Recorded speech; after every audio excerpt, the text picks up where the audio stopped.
Tonight, everything's on the line. The road to Strawberry Stadium has one more brutal stop, and only the strongest survive. The Prairieville Hurricanes roll in with speed, swagger, and Cat 5 energy. But the Rummel Raiders are battle-tested, fearless, and ready to crash the party. Two teams, one semifinal showdown, and a golden ticket to the state championship hangs in the balance. Buckle up, because the Hurricanes are here, the Raiders are ready, and semifinal soccer ignites right here on the REV Game of the Week. Chris's Specialty Foods has you covered for tailgating this season. We do all the prep work so you can spend time enjoying your family and friends. Steaks, burgers, sausage, chicken, wild game, and many other great pork options. Our central location is now open on Wax Road behind the Walmart. And the new Highland location serves hot lunches and has a meeting space for your work team. New Orleans and Millerville are rocking as well. It's fast, affordable, and delicious. It's Chris's Specialty Foods. Everybody loves Chris's. BT Chapman and AJ Pickett with Advantage Therapy are honored and excited to team up with Prairieville High School Athletics. At Advantage Therapy, we are dedicated to helping our patients regain the highest possible functional status through one-on-one patient care.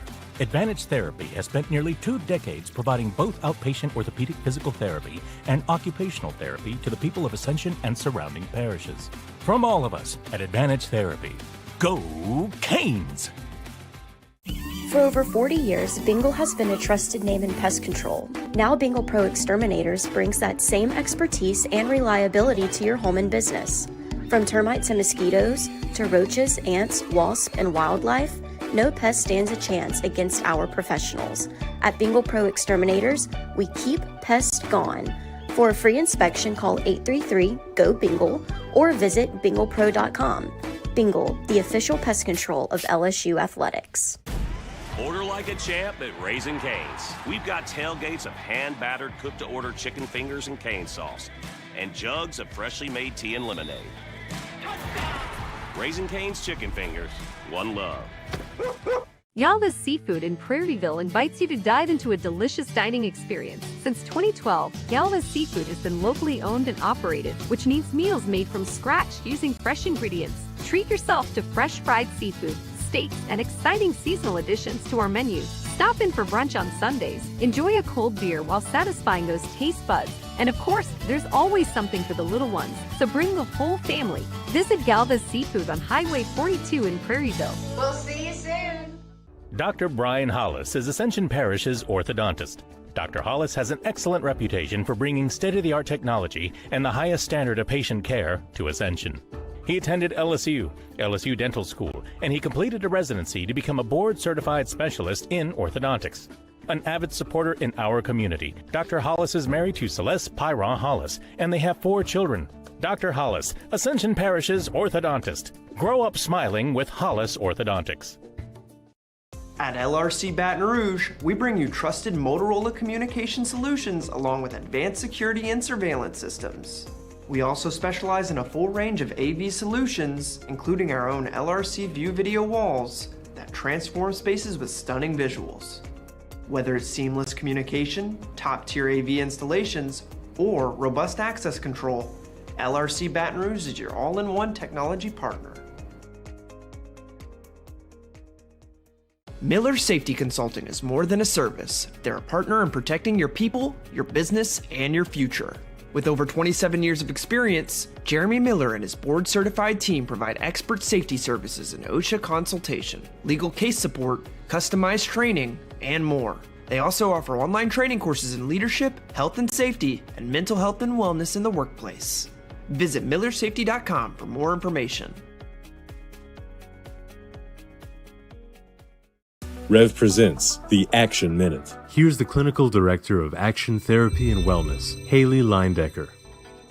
And I'm here to show you some of the services we offer to help get you out of pain and back in action. Dry needling involves inserting thin, sterile needles into trigger points within muscles to release tension, reduce pain, and improve movement. It's highly effective for muscle tightness, chronic pain, and headaches. Joint manipulation. By applying a quick, controlled force to a joint, we can restore mobility, reduce stiffness, and relieve pain. Cupping therapy uses suction cups to increase blood flow, reduce muscle tension, and promote healing. With instrument-assisted soft tissue mobilization, we apply targeted pressure to break down scar tissue and speed up recovery. Action Therapy and Wellness specializes in physical therapy, sports therapy, occupational, and hand therapy. Just remember, no referrals needed. Give us a call today.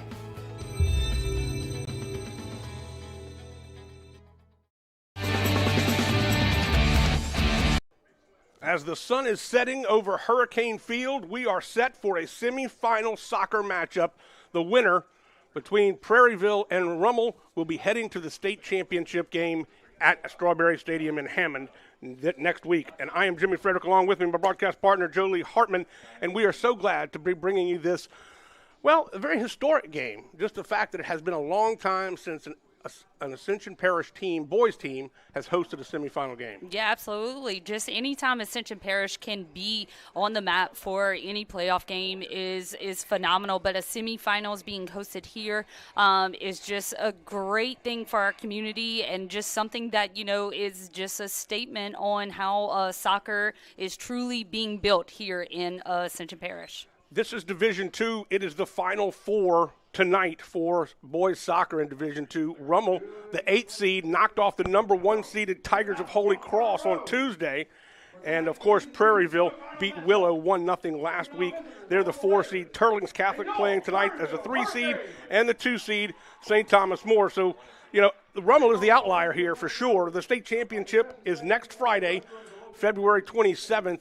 The girls play at 5, the boys at 7:30, and that's for Division II down at Strawberry Stadium. A great place to play soccer. Yeah, absolutely. And let's kind of take a little trip back to the last few weeks. So in the Bi District, Prairieville defeated Sam Houston 8-0, and Rummel defeated Norwood Shreve 2-0. And in the regional round, which is also the second round, Prairieville defeated Caddo Magnet 7-1, which we were here for that game. And then Rummel defeated Pineville 2-1. And then, you know, this past Tuesday in the quarterfinals, Willow was defeated by Prairieville High 1-0, and then Rummel defeated, big game right there, Holy Cross 2-0.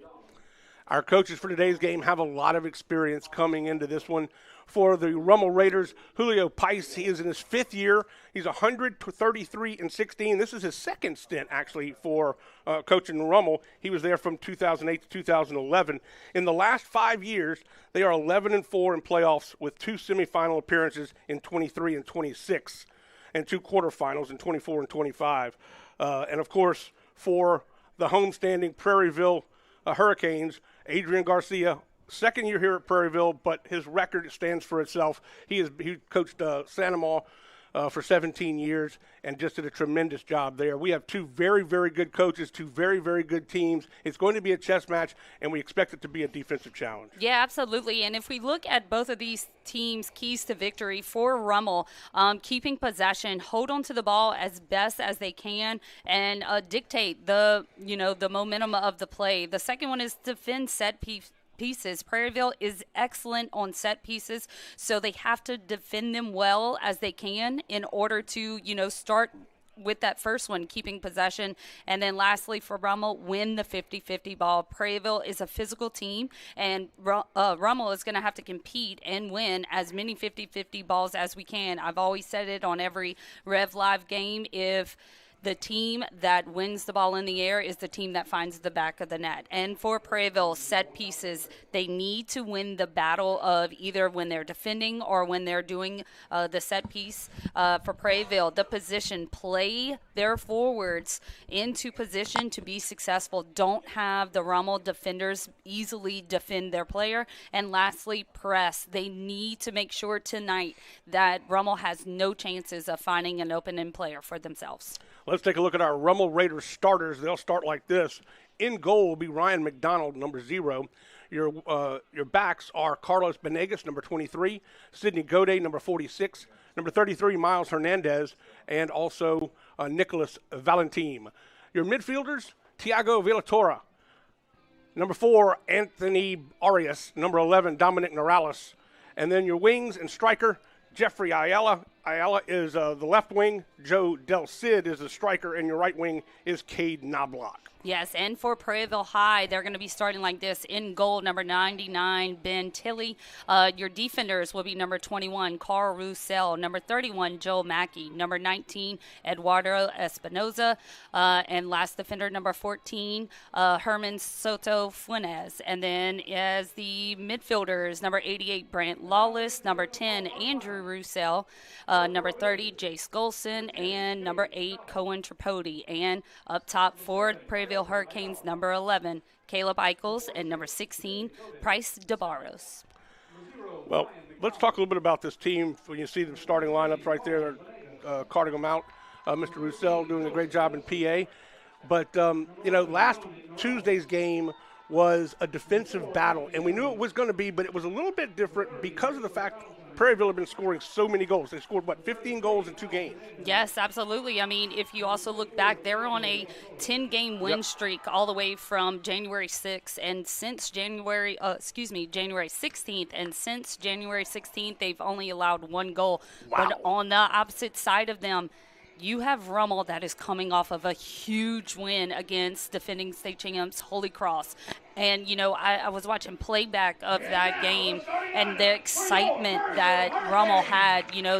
Their first goal came very quickly, and that is something that's going to be truly, truly amazing to see tonight just because of the fact that this team, Rummel, knows how to set a tone in a game, and that's going to be crucial tonight for Rummel to set a tone with having Prairieville having kind of almost that home field advantage with a huge crowd that I see right now in that navy and green here tonight. You hear Mr. Roussel calling out the starting lineups. His 2 sons, Andrew and Carl, both play and start for Prairieville.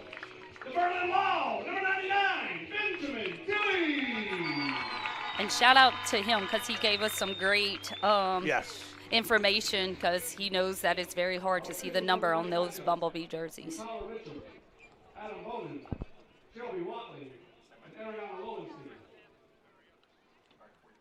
We are just about ready for our national anthem, and we will lay out for that. And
great rendition there of our national anthem, and we are ready for semifinal soccer. It is the Final Four tonight. Tonight's game here in Prairieville is Prairieville High School, the Hurricanes, taking on the Rummel Raiders out of New Orleans. And, of course, we also have the number 2 seed and number 3 seed playing Turlings Catholic and St. Thomas More playing in the Lafayette area, and that'll be determining who will be our state finalists coming up next week on Friday. Yeah, I mean, when you look at both sides of this Division II bracket, those are names that are known throughout the state for soccer. And for, you're going to hear us say tonight, with Prairieville being so young and things like that, they're in the first year got to quarterfinals. Second year, they're hitting semis. This is a great opportunity for Ascension Parish to have such an elite program that is being built right in front of us. And then Rummel on the other side, they know this. They've been to the semis, and things like that. But as a coach, you're a former coach, they just knocked off the number 1 seed. Nobody expected it. They were the 8th seed coming in. They left it all on the field on the last week or Tuesday. I can see where it could go either way. You can feel invincible, and you can beat anybody, or you're kind of let down. You've already beat the number 1 seed. How do you keep your guys or girls in the mindset of it doesn't matter what happened Tuesday, it only matters what happens today? Starts in the summer. You put up or all around the locker room or in in the buses on the way to away games. February 27th. That's the end game. Right. You know what I mean? It's you start the season off, you want to be state champs, but it's the little things that get you there. And, Tuesday's game for Rummel wasn't just a statement that they were making. They straight up wanted it more, and that is why they're here tonight playing Prairieville. And we are underway, and so glad that you've joined us for this REV game of the week. It's the semifinals. We don't get to call this magnitude of game very often, and just as they're excited, we're excited to be here bringing you all the action. Absolutely. As a former soccer player and coach, to have and see and witness, a semifinal match in playoffs, this is very cool to witness, and the fact that it's in Ascension Parish is very cool. This will be Hurricanes inbound. Big throw toward the center. Lots of red jerseys around, and they'll be cleared. He's got a shot. Oh, it's going to go off the top of his calf, really, or his shin. Didn't quite get a good slop on it. Nice job right there by Roussel, knowing just, I can't get the ball past me. I'm the last defensive player for Prairieville. And Prairieville is already starting off strong offensively, and that's number 33 for Rummel, taking it from the back. That is Miles Hernandez. Ooh, I think there's going to be a penalty on that, but no, he stayed with it. No penalty. This is Knobloch. Knobloch centers it.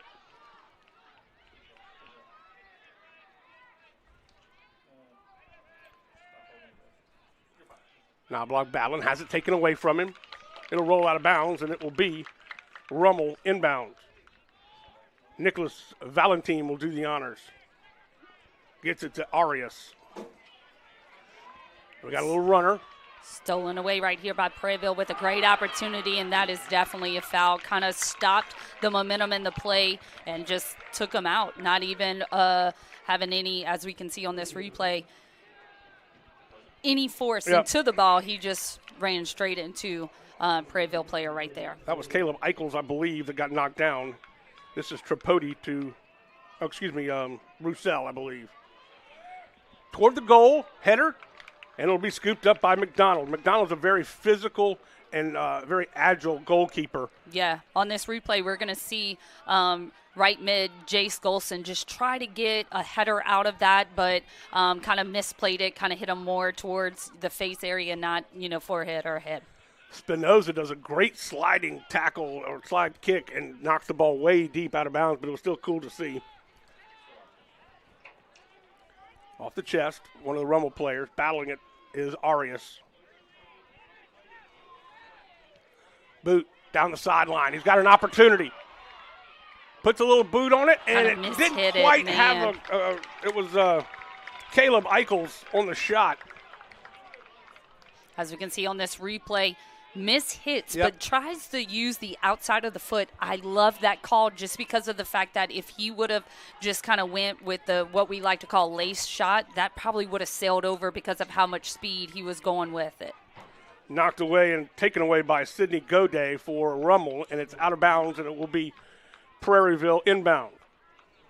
To inbound.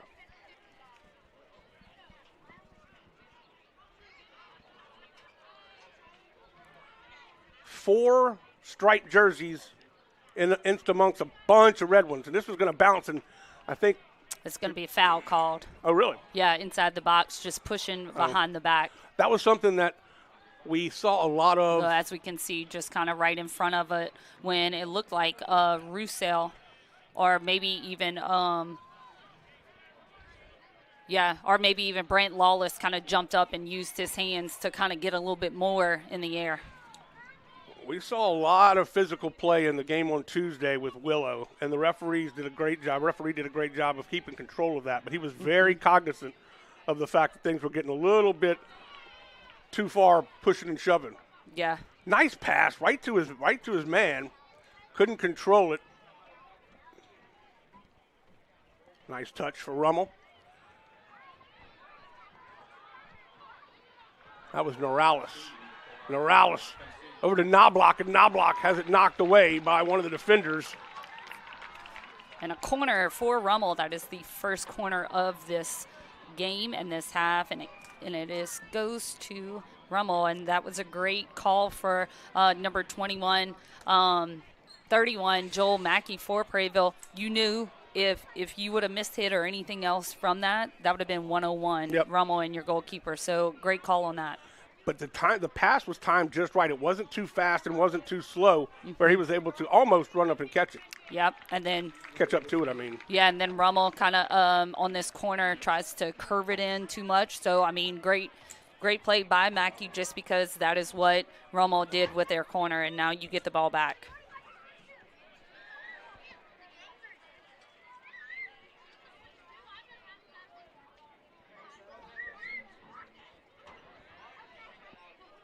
Sends it deep to Prairieville headers.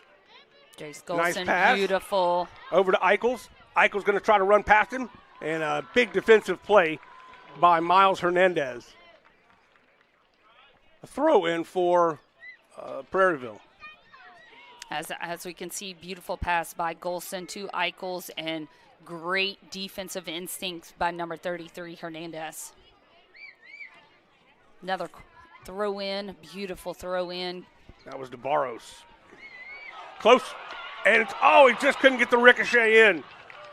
McDonald was unhappy with the fact he didn't catch it. He's lucky as heck he didn't ricochet it in. Yes, it's going to be a great replay watching it. So kind of just goes off, and then but hey, when you are trying to play goalkeep with a shot like that, that is very hard to initially grab, because your instinct is just to be a wall and let it bounce off of you. Big boot for the Rummel Raiders. Again, playing on the Rummel side of the field. Here we go. We got a one-on-one on goal. It's blocked out away from McDonald. What a great play by McDonald in the goal. Oh, I thought that was going to get by him.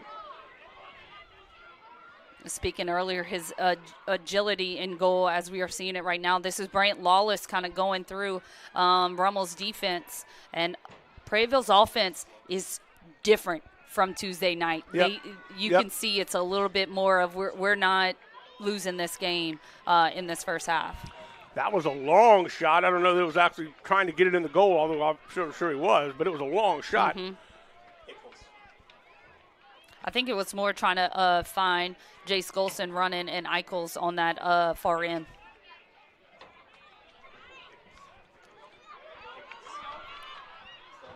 Coming out, knocking it deep is the goalkeeper, McDonald. And it's going to be an offside call on Prairieville.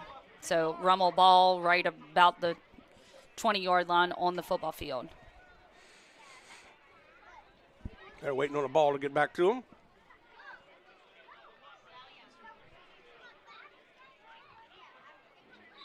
Uh-oh. Got 2 balls on the field now.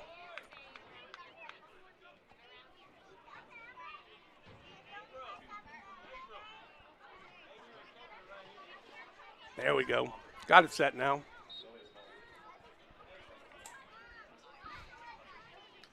Looks like the weather's going to hold off. It's about 74 degrees, no wind to speak of, maybe a light breeze out there right now.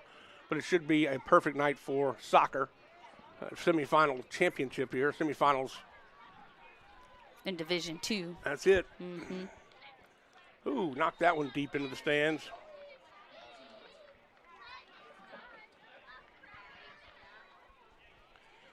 Rummel throw in. 23 will do the honors. That's Carlos Benegas. And we already have a substitution for Rummel. Number 4 is coming out, and it looks like rushing to get to his position, number 8. And that is going to be Robert Vargas. Yes. We had him as a starter, but then they switched him out for Del Cid, Joe Del Cid, number 13. But we knew he was going to come in pretty quickly at some point in the first half.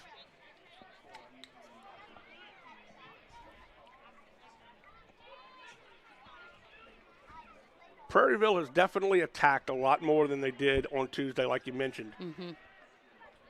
They've been aggressive when needed.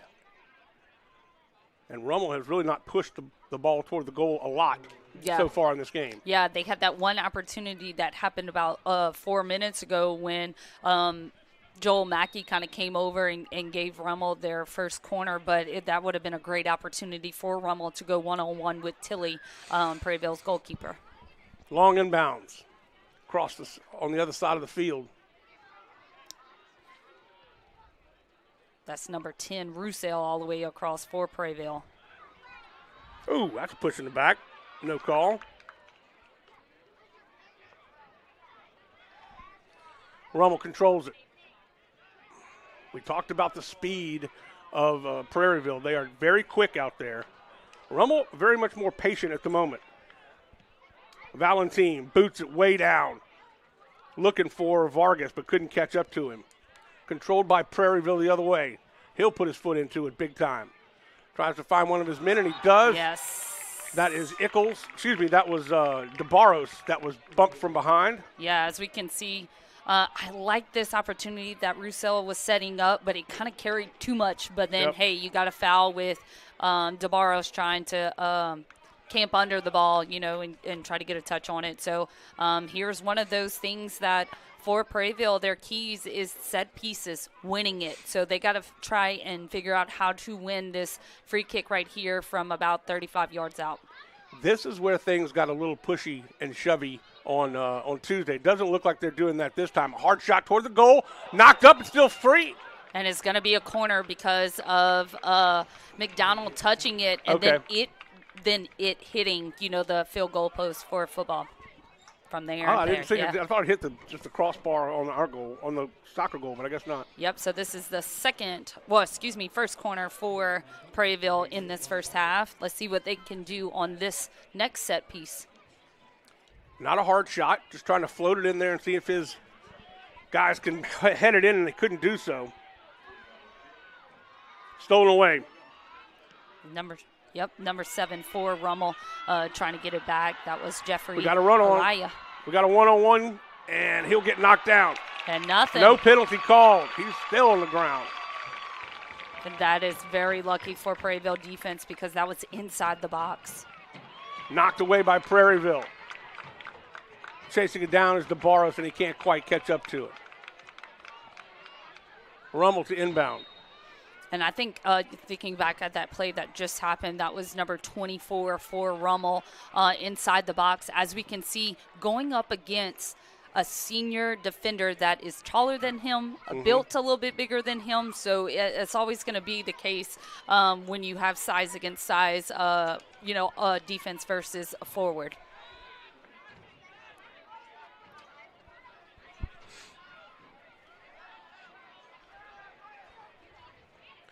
Norales over to Knobloch. Knobloch looking for some help. 3 defenders around him. Back to Norales. Knocked out of bounds, corner kick. And was denied on that opportunity to provide Rummel a cross. Looks like Joel Mackey is kind of doing everything he needs on this side, and Roussel has the opposing side, as we've been seeing. Just kind of stands him up. I like that job. Right there, but actually that was number 14, Herman Funes, that did that. Villatoro, the freshman, 2 freshmen playing on Rummel's team along with 2 sophomores starting. This is one of the freshmen, Villatoro. He'll bend it in. It gets over all of the scrum of folks near the goal, and it is knocked away by Prairieville. It will be Rummel's ball as they inbound.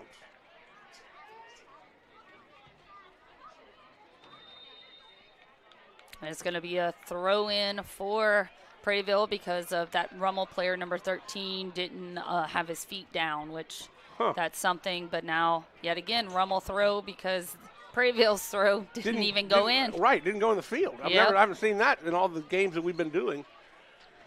And that's just already having like so much adrenaline and energy going into this game.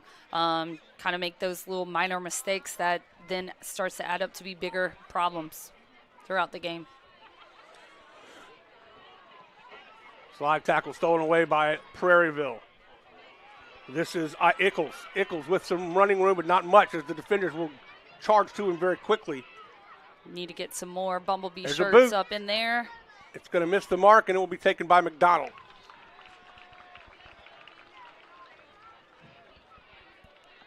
McDonald, like we said, very active in goal. Yes. Benjamin. Great chance, but on this replay, Ickles was just kind of going more of that central route. If he could have went out to the outside, he could have met that ball one-on-one with McDonald, the goalkeeper. Tilly on the other side of the field for the Hurricanes has not had a lot of action tonight, but I don't think that's going to prove the way the whole game goes for sure. He'll have his opportunities to be a hero. Yeah, Rummel's knocking right now. You know what I mean? They've had at least 4 opportunities. With the clock ticking down to halftime, they're still here too. DeBarros tried to kick one hard and got it knocked away by one of the defenders for Rummel. Tripodi controlling it. Hard shot to the center. He's got DeBarros, but flying in is Benegas. Offsides is a call. And I'm pretty sure that is Brant Lawless right there, number 88 for Prairieville. That was called offsides.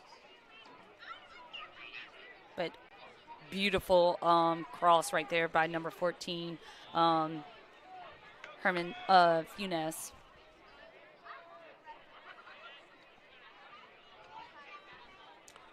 These two teams met last year in the regional round. Rummel came away with the victory 3-2.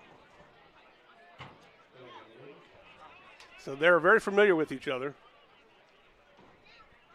The defense again for Prairieville has been very, very good. We talked about it a lot on Tuesday. It was the reason they won that game 1-0. Yeah, kept them in there, but then also they were the reason why that one goal, that opportunity. It was just, just defense, finally all together, kind of counter and got that one goal from that corner. Via Toro. And Rummel right now, I really love how they are taking over this game by finding each other's feet. That is now the 6th Rummel player to touch the ball in the last minute.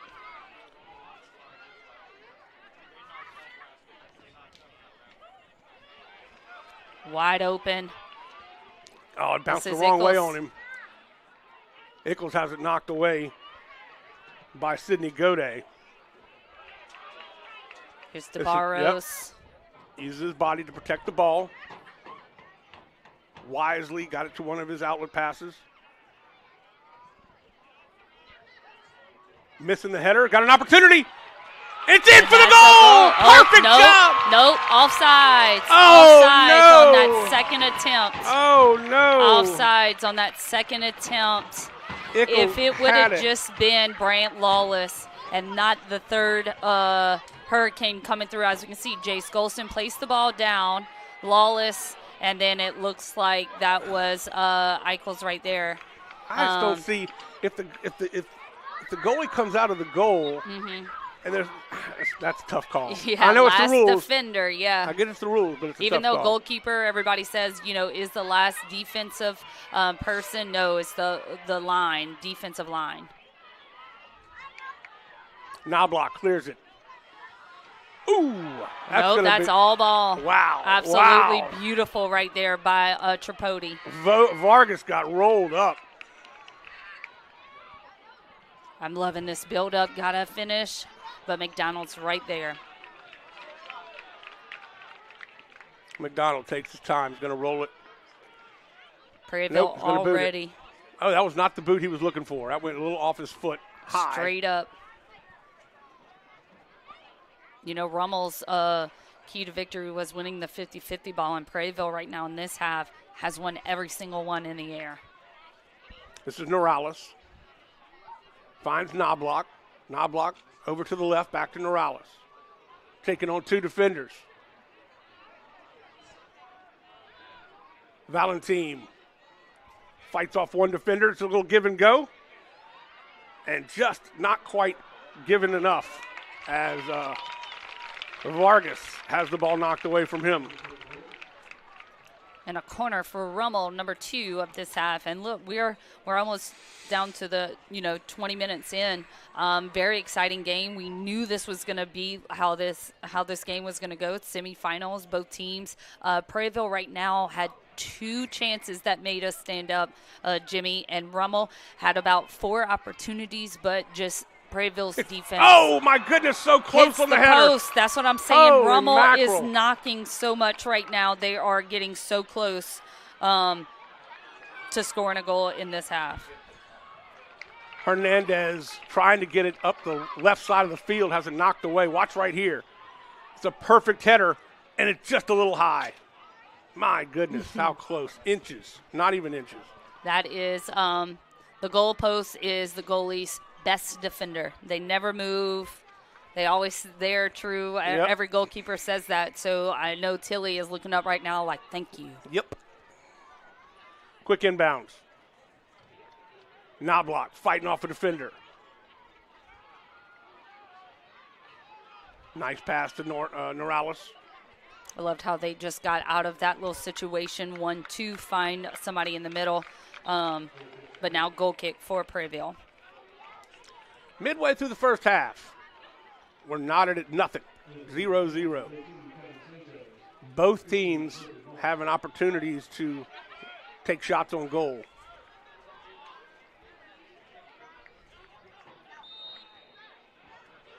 Mackey will kick the goal kick, takes the goal kick.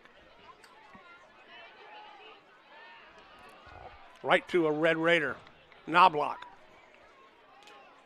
Norales. They're going to call a penalty on that one. And it looks like Prairieville just subbed some people in. I can see from here, number 13, as we can see on this replay, just a grab from behind. That's going to get called every time. But number 13 for Prairieville, Kevin Sanchez is now in at center mid. And I'm going to try to see the other numbers to say who else just came on also.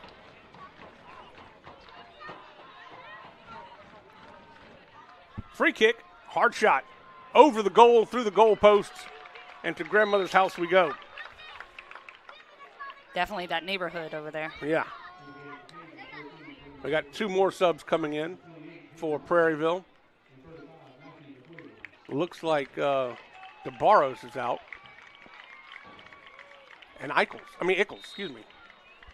I didn't see who came in, but.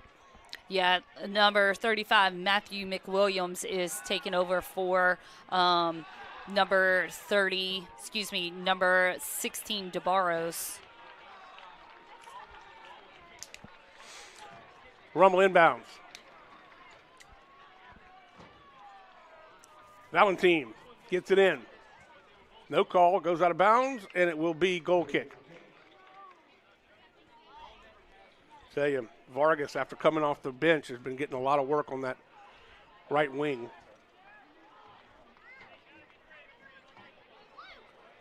Mackey once again.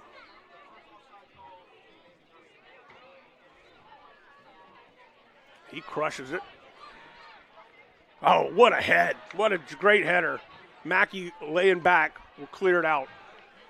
That was a hard shot by Ayala.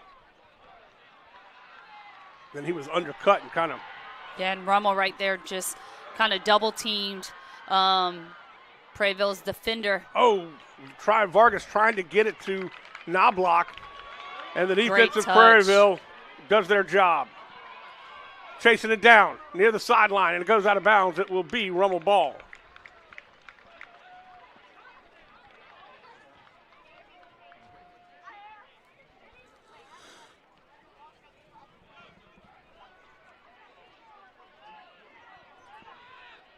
All the way over.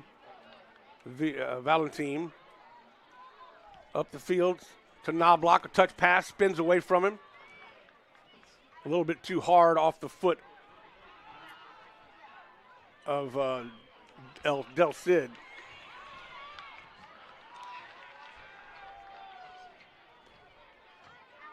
Another winner for Prairieville on the 50-50. Yeah, it's going to be a foul right there just because dangerous play, kind of kicked at the shins. But Golston stays on his feet and gets the foul, and another free kick right there. And that's Coach Price right there. Yep. Saying, let's go. Enjoyed talking to Coach Adrian Garcia and Coach Pice before the game. Coach Pice had a little fun with me. Told me I had my whole roster wrong, and I don't know where he got it. I don't know where I got it from, but he said, I'm just kidding, man, just kidding. I was freaking out.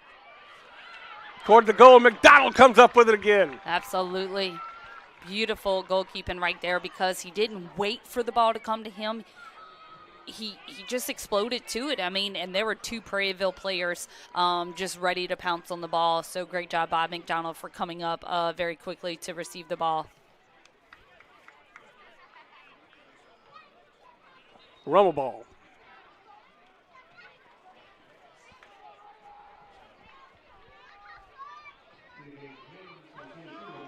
We got subs coming in for Rummel. Number 10 is exiting the play. That's Cade Knobloch. Number 19 is checked in for him, and that's Salinas.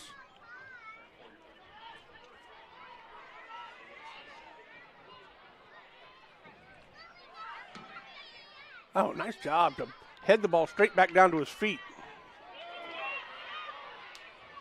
Fans wanted to call him out. A nice reverse field that time. This is Salinas. Norales has it knocked away. Rummel's ball. Somebody's blowing some pretty bubbles.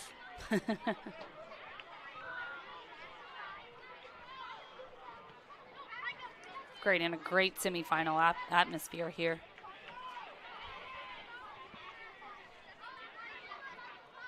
Nice cross to Salinas. This definitely makes the pace of the game very different when you go from one side to the other because Prairieville's defense was all staggered to one side. Tilly, bounces off his head. Luckily, nobody there to bounce it back off his head. He wanted to be like everybody else in the field. They're getting a lot of That's headers, right. And so he just wanted to do that also. Like the plan, just a little dangerous. Yep. My dad would say, dangerous Kippewa. Don't know where he got that from, but he said that my entire life. Out of bounds. Prairieville. I love this. I need Prairieville to continue up and not having just one, but it looks like the starters are back in with Eichels and DeBarros and Roussel. DeBarros will throw it in. Great shot that time of Andrew Roussel, number 10. Finally saw 10 on a jersey. Yep. Out of bounds again, and I think DeBarros will get another opportunity. And he will. I can only imagine what he's saying, like, I just threw it in from there, now I got to run back. Got to get more people in the box for Prairieville. They all man up, basically. Man-to-man kind of defensively. And that'll be a goal kick. Yeah, Roussel was just trying to get leg around the defender to get in some kind of play right there in the box. And another Prairieville cane coming in. And I think that is coming in for number 13. Kevin Sanchez is now out. We'll get that number who replaces him. Let's try that again. Yep, ball has to be somewhere in the 6-yard box. Over the outstretched leg of one of the Rummel players, that was Ayala, went right to Prairieville. Rummel clears it up. Not the best defensive play that time. The ball spun on him and actually tracked back. Good try.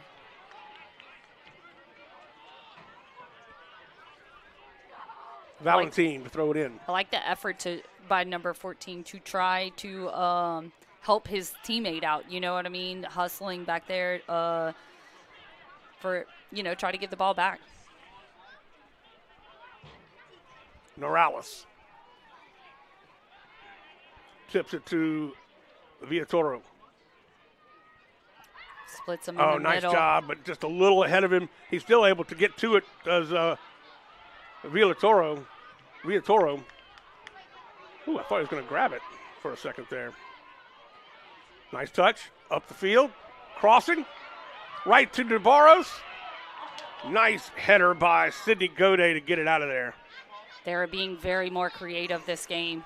I like it because of the fact you have everything to gain in this game and nothing to lose. This is a great accomplishment, win or lose. So got to keep something, different within each minute happening. Tipped away by Miles Hernandez. It looked like DeBarros was really trying to get it to his forward, Ickles, but he couldn't quite do so. And Hernandez tips it away and actually goes off the leg of DeBarros. So it will be Rummel throw-in.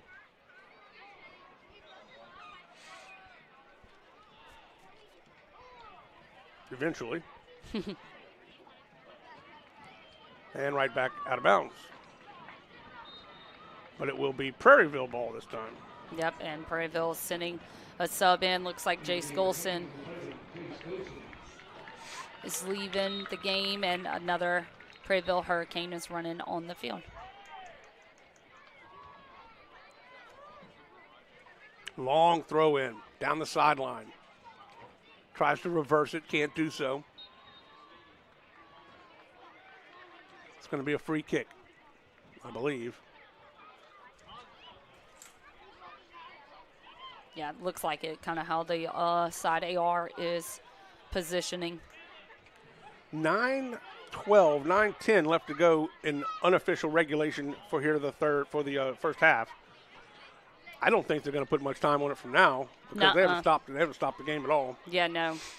But we will always have to wait and see. Officially, the time is kept on the field with the center AR, right? Am I saying that correctly? Yes. Look at that. I learned something this season. Look at you. This season, I learned something from Jolie Hartman. I need to put that in the newspaper, front page.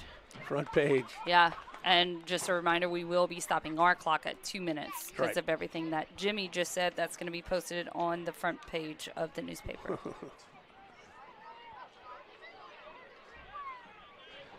It's kind of evened out a little bit. Nobody really has the momentum at the moment. Yeah.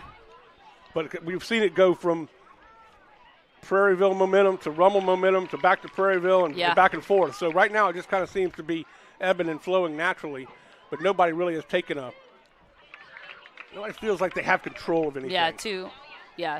No superiorism right now. I mean, I like this because they're both actually trying to figure out difference. It's not going to be how they both scored in the regional round or by district or quarterfinals. They're going to have to come up with something special to find the back of the net. Long throw in for DeBarros. 3 striped jerseys and 3 defenders. A shot on goal. McDonald somehow knocks it down. It was a good hard right shot. To him, yes. As we can see on this replay, just kind of going through for 2 Rummel players, 2 Prairieville players, and a beautiful rocket. But McDonald placement, beautiful positioning, beautiful.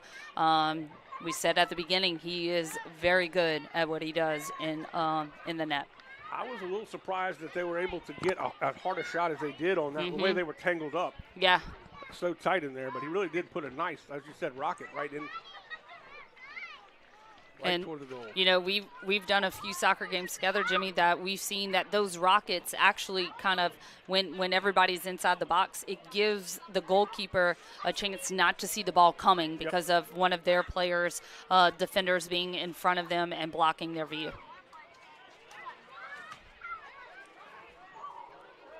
Valentine has the ball taken away from him. This is Roussel. No, Brant Lawless. Yeah, number 88. He's in the box. Yeah. They were wanting it, but no foul. Wow. Fans were not pleased with that As we call. can see on this replay, yeah, that's a call. Yeah. Okay. He tried He to had pull no off. ball. Right. It was totally kind of sandwiched in place. Inbounds. Header, Rummel, up the field. Controlled by Prairieville. Now back to Rummel. Beautifully done right there. Takes it to the total opposite side of the field. No. And it's going to be Rummel ball for that second action from Roussel in the corner. Number 2, Murphy has come into the game for Rummel. He did a good job down that sideline defending.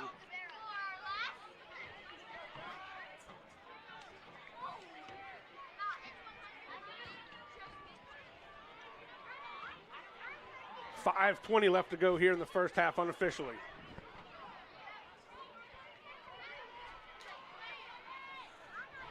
There's Salinas.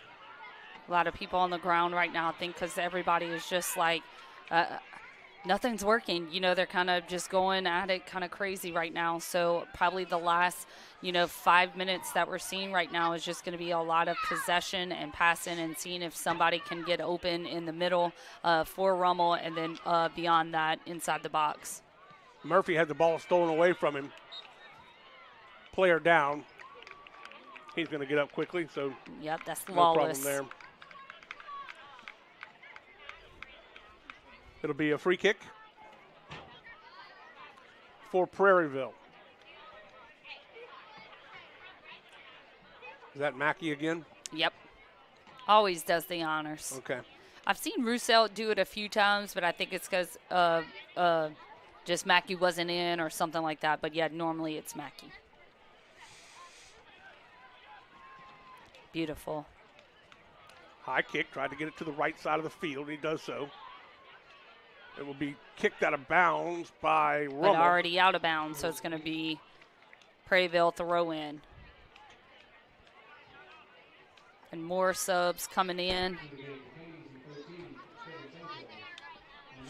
A few fresh legs now for Rummel. Yeah, I think 19 might be coming back in, Eduardo Espinoza. And number 13, Kevin Sanchez. Long throw. Knocked away. Salinas trying to get it to his man, Arias. There's a shot off the, it deflected off one of the defenders. It was actually Gode who bounced it off his face and that was almost beautiful. went Look in the at goal. this replay. I love the turn, deflection. Still a great job by is McDonald. just phenomenal right there. I mean, I just grabbed Jimmy at the shoulder because I was like trying to block it myself, but beautifully done by McDonald right there for just the pure athleticism to get that ricochet and not have it, go in the back of your net. Corner kick. Yep, this is number 3 for Prairieville this half. They've backed out a little bit this time on the corner kick. Cross. Header out of bounds. Yep. Yeah. They had one of their players, I believe it was Eccles, in real close to the goal. Yeah. And then 3 or 4 of them were outside almost at about 10 yards. Yeah, and that header was off of Jace Golson's head for Prairieville. Kind of when he jumped up, it was almost like he didn't really know where the goal was at anymore, and so that's why you saw it go too far right. High shot. We're at 2 minutes, and the clock is stopped. And Jimmy, it's a big difference with the ball right now. The wind has been being picked up, you Yep. know, so when you see the ball go in the air, it's kind of stopping at the mid-range, and so that's going to be a factor with these 50-50 balls. It is definitely blowing into the face of Prairieville the way they're coming from right to left. They'll have the wind at their backs going into second half. That's knocked far out. No Prairieville Hurricane there doing the what I like to call take out the trash position. Beautiful run by number 8 for Rummel. Vargas. Yep. Oh, nice job for the defender to take it away from the Rummel Raiders. They are very fast dribbling the ball. Yes. They have good control at their feet. That was Salinas having it taken away from him. Yeah, so 2 new Prairieville Hurricanes in. Looks like Murphy Moss. There you see the wind whipping. We're at about 1:10, and we should be pretty close to right at 2 minutes. Yeah. Whoa. Yeah. Down goes Frazier. Oh, and he's going to give a red card. No, or at least just a kind warning. of just nothing. They're going to have to shake hands and talk because we don't already want to have this half, ending with this and then it start up in that second half, and then it's going to be a very long game with that. Vargas is getting a talking to by the referee, saying, calm down. I made the call. Yeah, you don't have to taunt him. You don't have to get in his face.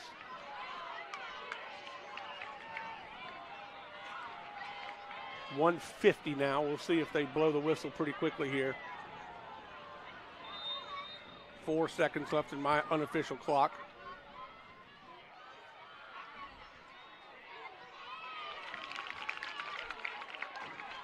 So it has added a little bit of time. I'm not sure why, but he has added a little bit of time. Yeah, I think because of that play that just happened, stopping the clock to go talk to Vargas.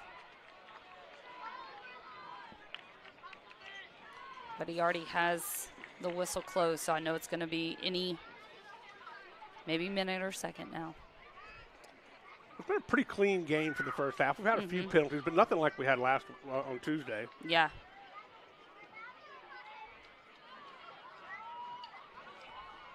That's it. Half right there.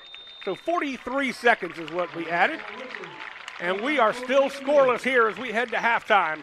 Don't go anywhere, folks. We've got a great halftime lineup for you. We have the girls' coach, Coach Golson's going to be up here in just a minute, and we're excited to have him.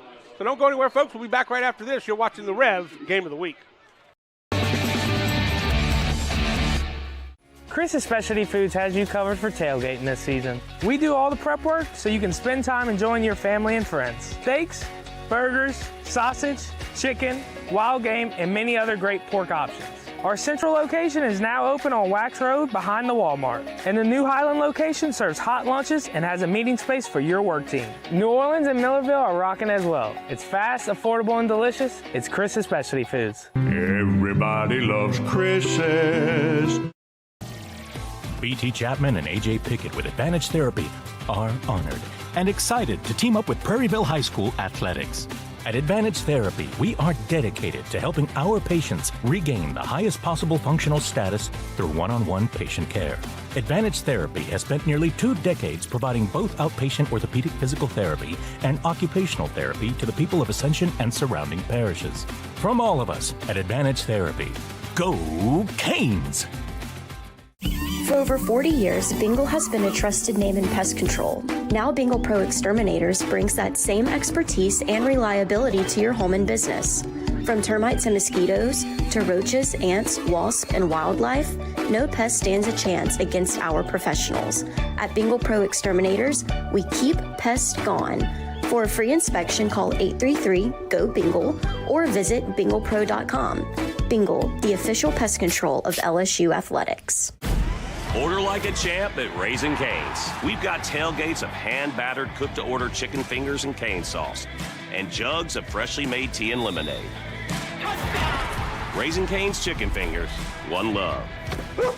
Yalva's Seafood in Prairieville invites you to dive into a delicious dining experience. Since 2012, Yalva's Seafood has been locally owned and operated, which means meals made from scratch using fresh ingredients. Treat yourself to fresh fried seafood, steaks, and exciting seasonal additions to our menu. Stop in for brunch on Sundays. Enjoy a cold beer while satisfying those taste buds. And of course, there's always something for the little ones, so bring the whole family. Visit Galva's Seafood on Highway 42 in Prairieville. We'll see you soon. Dr. Brian Hollis is Ascension Parish's orthodontist. Dr. Hollis has an excellent reputation for bringing state-of-the-art technology and the highest standard of patient care to Ascension. He attended LSU Dental School, and he completed residency to become a board-certified specialist in orthodontics. An avid supporter in our community, Dr. Hollis is married to Celeste Pyron Hollis, and they have 4 children. Dr. Hollis, Ascension Parish's orthodontist. Grow up smiling with Hollis Orthodontics. At LRC Baton Rouge, we bring you trusted Motorola communication solutions along with advanced security and surveillance systems. We also specialize in a full range of AV solutions, including our own LRC View video walls that transform spaces with stunning visuals. Whether it's seamless communication, top-tier AV installations, or robust access control, LRC Baton Rouge is your all-in-one technology partner. Miller Safety Consulting is more than a service. They're a partner in protecting your people, your business, and your future.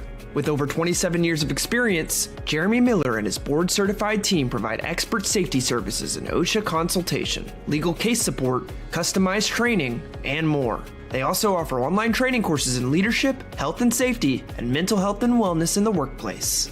Visit millersafety.com for more information. REV presents the Action Minute. Here's the Clinical Director of Action Therapy and Wellness, Haley Leindecker.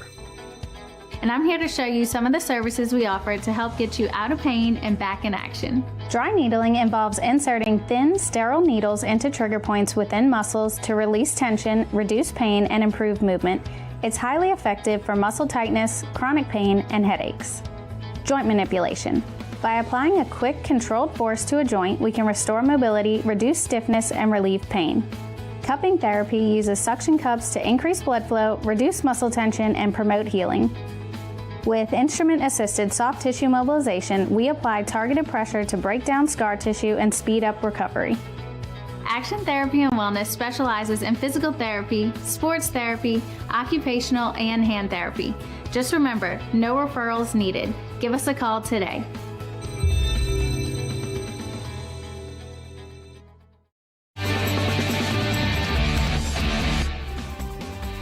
And an opportunity right here in the box.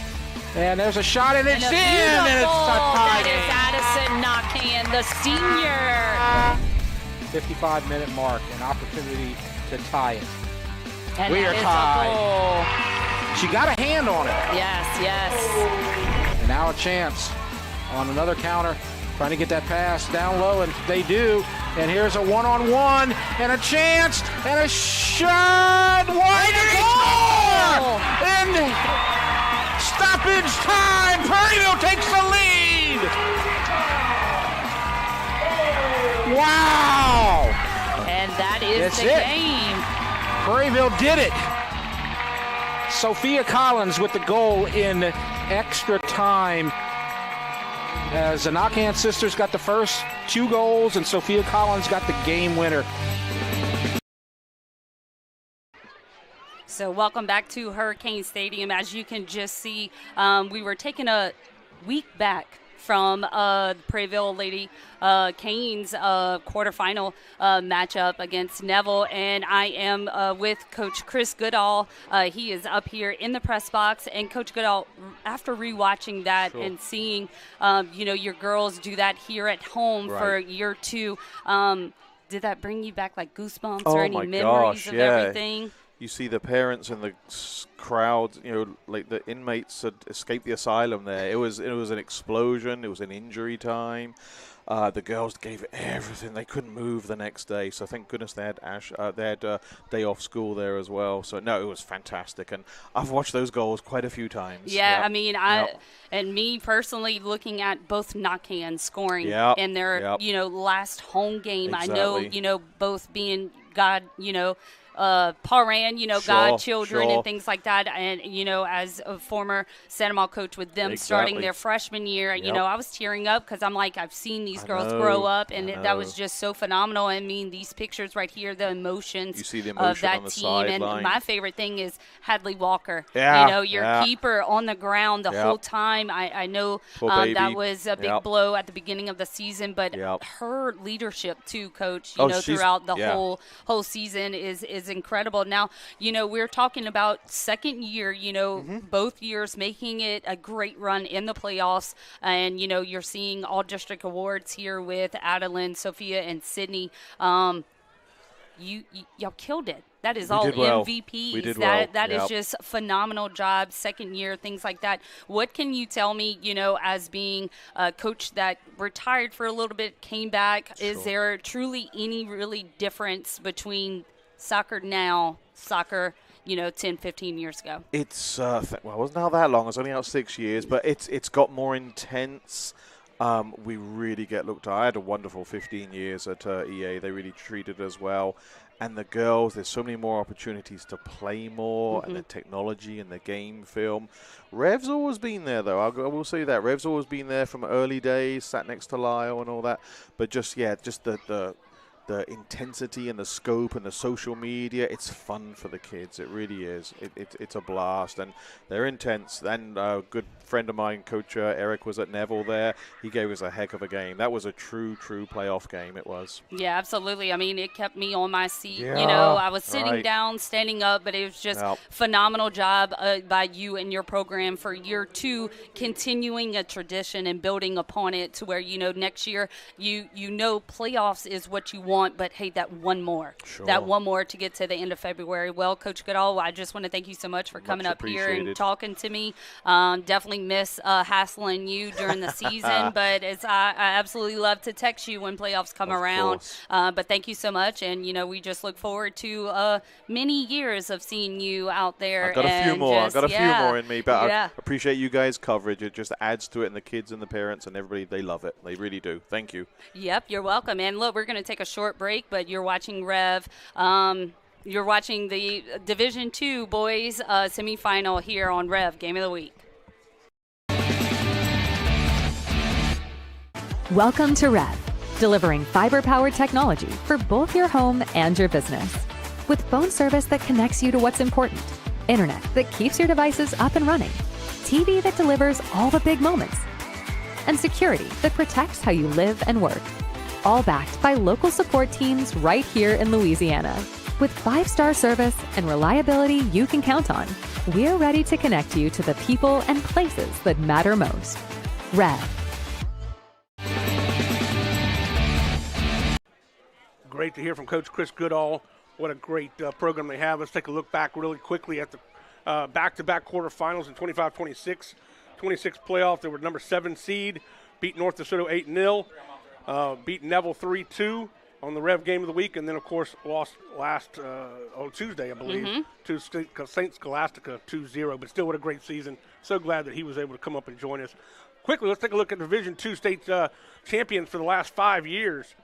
Holy Cross, St. Thomas More, and Holy Cross. I mean, that's saying a lot that Holy Cross is no longer in this tournament. Yeah, I mean, they have been consistently for the past 6 years a part of it. You know what I mean? Right. And for us seeing tonight this Rummel team defeating them, this past Monday, and it not having Holy Cross in the LHSA brackets is truly phenomenal and a growth in what soccer has kind of established around the state of Louisiana. Really quickly before we get to the start of the second half, we just want to tell you what's coming up on REV Game of the Week. Next week we have a boys or girls basketball playoff game, and in 2 weeks our spring schedule starts. That's softball and baseball. We can't wait to get to that.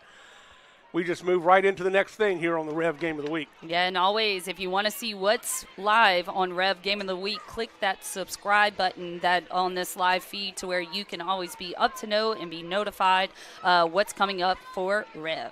And it's always, you can always see it on demand, too. You can always go back and watch them. And, we've had some really good archive games over the course of the years we've been doing this, and in all sports. And it's just something sometimes it's fun to go back and revisit. And we're underway in this second half. I'm very excited about this just because of the fact that it is do or die now. Someone has to score or we are being brought into overtime. 40 minutes to go to see who is going to be playing for a state championship. The other thing that is good to note is that St. Thomas More is still in the playoffs. They're playing Turlings Catholic as well tonight, and so we'll be finding out who's playing for the championship later on this evening.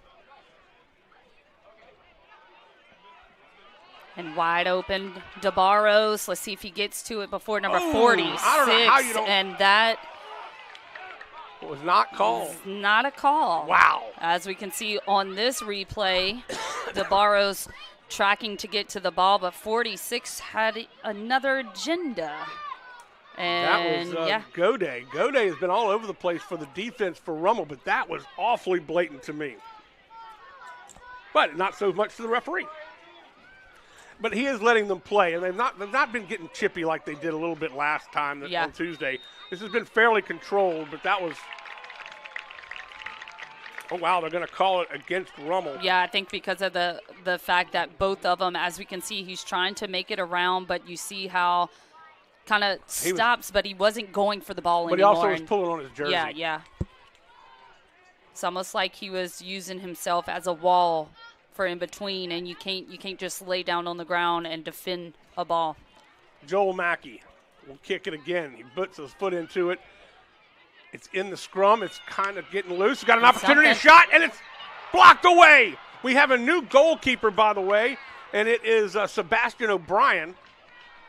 And that was a pretty good effort for him, but I'm surprised they took out McDonald just because he's been so effective. Yes, I told you before this game even started, this is kind of what Rummel does. Starts with McDonald, go into a rotation with O'Brien, but it's going to be a free kick right here for Rummel because of a foul on number 7, Jeffrey Alaya for the Raiders. As we can see, it looks like kind of had his arm, just kind of. Yeah. It's almost like in basketball when it's over the back call. Yeah. Carlos Bendegas will do the honors.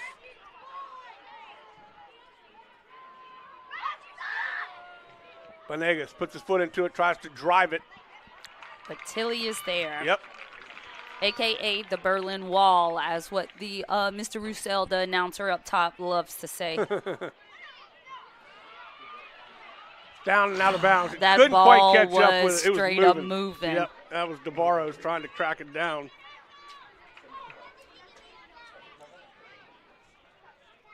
Small inbounds, a short inbounds pass, not a small one so much as a short one. It will be tracked down. Tilly coming in. Tilly will boot it, try to get back in goal pretty quickly. Oh, nice job on the header to keep the ball going forward and him almost able to get to it. Nifty little trick there. Still breezy. Blowing toward the back of Prairieville this time, though. Golson for Prairieville now at the other end, trying to get something out of that throw in, but Prairieville's going to have another throw in, and it's nothing but Mr. DeBarros on that one. Coming in to do this throw in.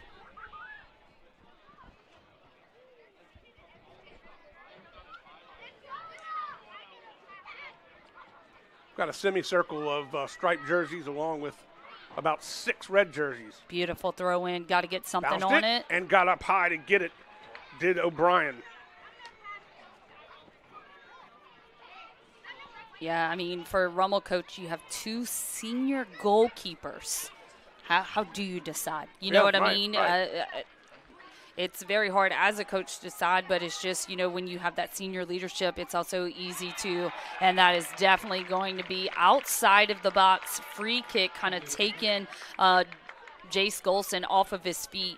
Looks like number 30 for Rummel was the guy that did that, and that is Nicholas Valentine. As we can see, takes them. Yep. Just don't even have the ball. Let me just try to put my foot in to, try to get the ball, but it didn't happen. There's a shot of this great crowd that's on hand for this semifinal matchup.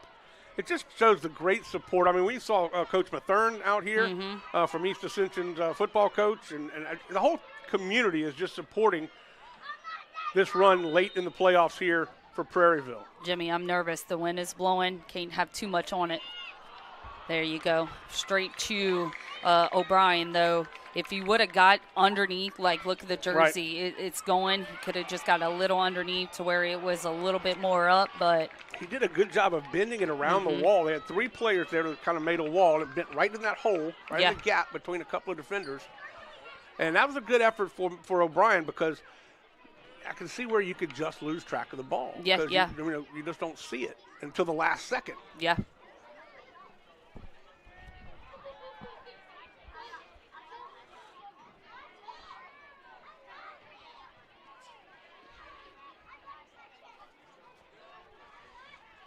Cleared by Yes, Mackey. it's going because that wind is helping it out. And you have Eichels coming over to try to receive that next 50-50, but it's going to be the first corner of this half, and it's going to go to the Hurricanes.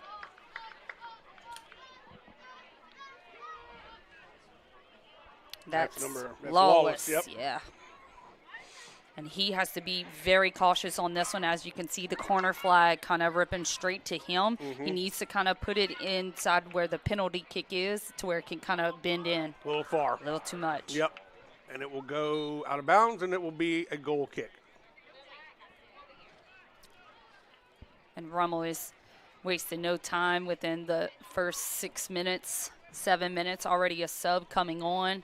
Number 30 is being taken off, and it looks like either number 8 or 6. As soon as he turn around, I'll make sure to. Yeah, Valateam is going out. Goal kick. Yep, that's number 8. Yeah, Vargas. Played a lot in the first half. Came in off the bench. Yeah, kind of hands over the back right there. Quickly, just a little tap.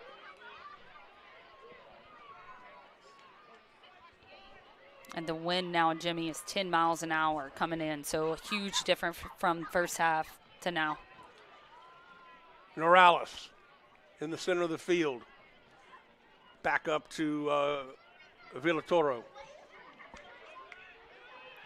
Have a one-on-one opportunity, but beautiful job right there by number 33, Miles Hernandez for Rummel. And, you know, I absolutely love talking about this. Miles, a freshman, you know, playing center back for Rummel. Little tap. He's got a shot. Knocked away at the last second. A great defensive effort by Prairieville. Yes, that was number, I think, 19 for the Hurricanes. Espinoza.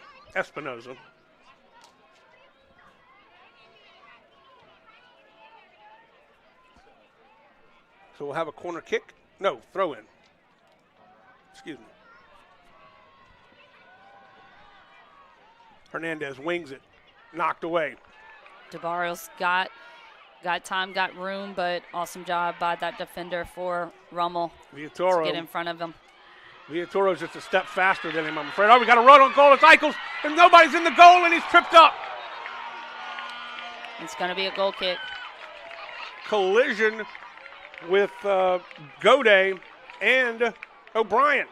Yes, taken hard to the ground, but absolutely loved how that defensive back, number 46 for Gode. Yeah, Gode also checked out on Eichels. Yep, Hey, yep. you all right, man? Sure you know, things like that, because that was a really great play by both of them. DeBarros trying to hit the center, and he can't get it to Eichels. Cleared away. O'Brien a long way from the goal now, but he knocks it out of bounds. I'm not sure if he kicked it out of bounds or one of the defenders. Yeah, that was definitely O'Brien, because he knew, like, there's no defender over here. It's only me. If I can just get to it and kick it out, Prairieville is not close anymore. Throw in for DeBarros. Didn't quite get that one up enough. There's a shot. It's going to go high and wide. That's the only thing when you have a back pass like that. You have everybody in the box, so that your only choice is a chip. And if you are having too much, you know, adrenaline, things like that, you're going to sell it every time. Would have liked to see a harder kind of, you know, we've seen goals that happen that way when you have a lot of people inside the box. 50-50 ball taken and won by Prairieville. Up the field trying to get it to Eichels. Eichels has got a 2-on-1. He does have wheels, Yes. but 2 defenders were tough to get past. Absolutely. So they've had some opportunities almost. Mm-hmm. They're just a split second behind on getting that run out and having a shot one-on-one maybe with the goalie. Yeah, I really want to see a difference with DeBarro's throw right here because they've had 3 already in the last 4 minutes. Right. You know, you have to change it up. You can't just hope that somebody is going to jump somebody and get a header on it. Again, headed out by Rummel. Now it's cleared down the field. And this is the part you have to focus on because of them transitioning and kind of doing that counter can hurt Prairieville in this half.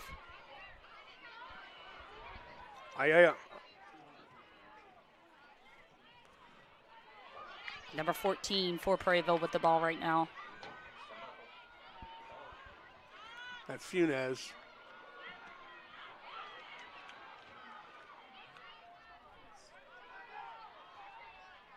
Oh, good try. Oh, DeBarros was just there too, man. Yep, he went for the ball, and the ball scooted away from him. Kicked out of bounds, and it will be Prairieville throw-in.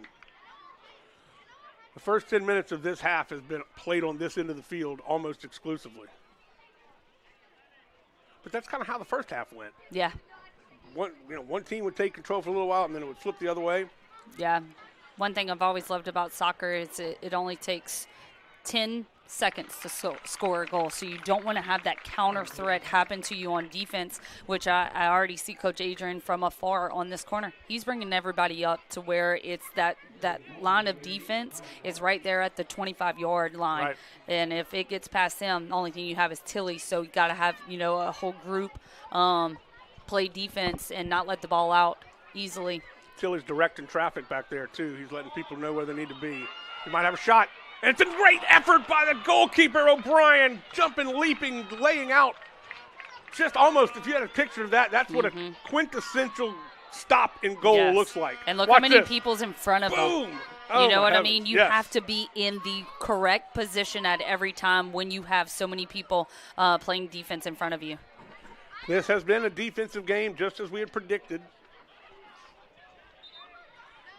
If only that opportunity in the first half was not offsides for Prairieville. But this has been a battle from start DeBarros to finish. is out, so it looks like Kevin Sanchez is running in. He's kind of him and DeBarros is the ones that always switch out together. And I like little Kevin because of the fact he's going to run the whole entire time that he's in. Off his chest. Prairieville controlling it for the moment. Love that option. Totally faked out, but then kind of got rid of the ball a little too quick. He could have dribbled another 2-3 yards, but here comes Rummel, and they have people up.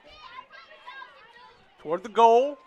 Tilly will let it fly by, and it will roll out of bounds for a goal kick.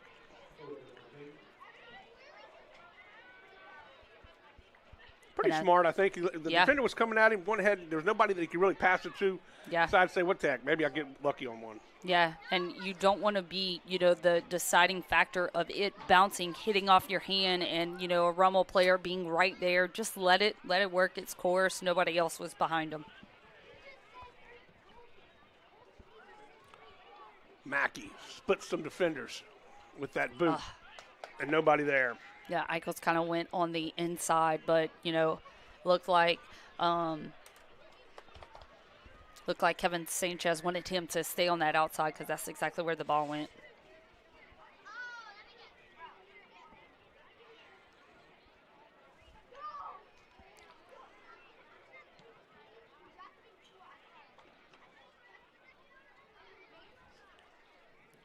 One-on-one taken and controlled by Rummel.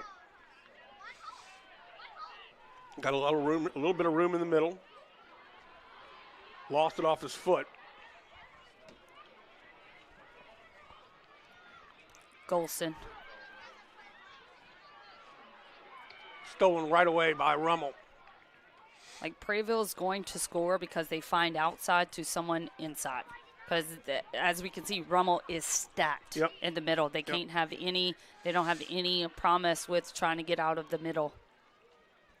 Norales with the soccer ball, controlling it. Nobody's coming to challenge him. He's just going to take it across midfield. Because why not? They're giving you, 10, 15 yards. Take it. Get closer to your goal. Venegas misses his pass to Norales, and it's taken by Prairieville. Oh, he just missed it off the foot. He had an opportunity to try to control it. The ball is moving fast. Just didn't have quite the touch on that one. And you see the flag there. It's whipping now.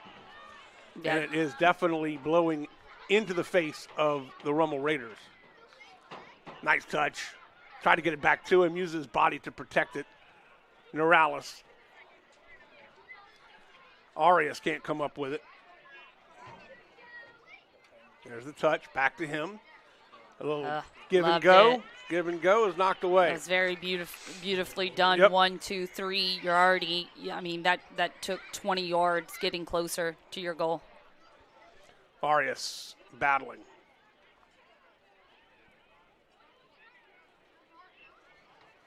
This is Vargas. Nice behind the back. Nice. Oh, what a play Tilly for right Tilly. there. Beautifully done. Kicked it with the back of his heel to his passer on a give and go. What a play. All of a sudden, you feel that Rummel's got the little control, a little momentum in their back pocket. Tilly will come out and get it. Yeah, yes, I like this choice just because you don't want your defender to give them an easy throw-in. As you can see, Tilly wants the ball from this. He started it. He, had a great defensive block as goalkeeper right there, and then he wants that ball after to get it all the way out of defense. So we got Murphy Moss and Monso coming in, 28 Hayden Monso coming in for the Hurricanes.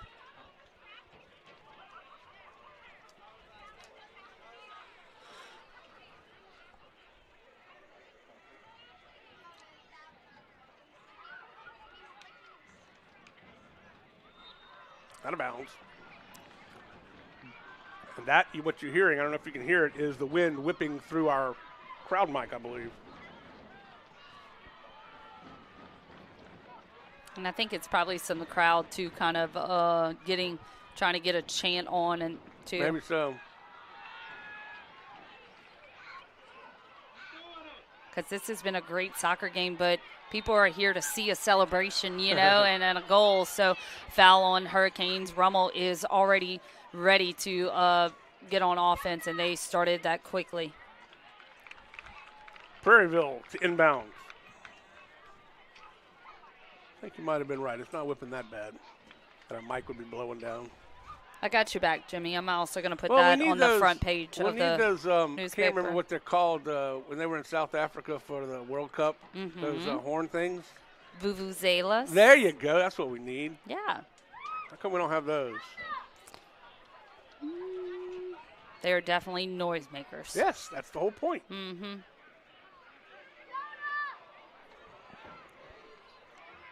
Viatoro for Rummel. Shields the ball with his body.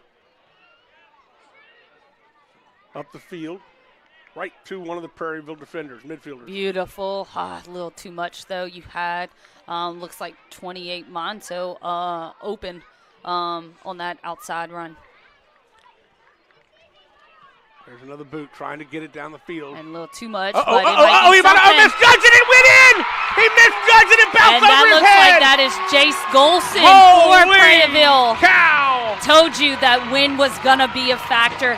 It just helped that Prairieville goal right there. Unbelievable. The crowd's on their feet. Booted it from about 40 yards. It bounced in There's front. your Vuvuzela. Exactly. I saw it.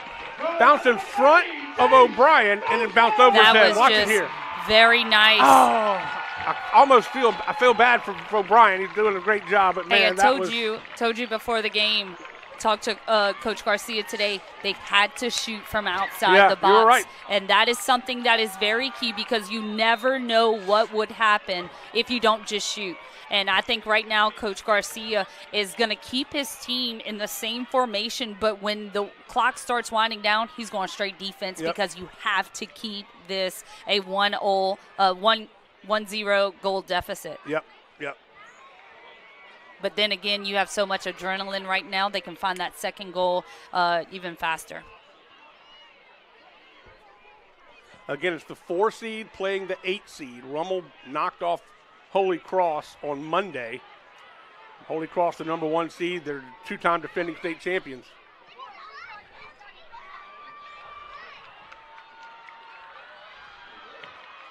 Good job for the defense.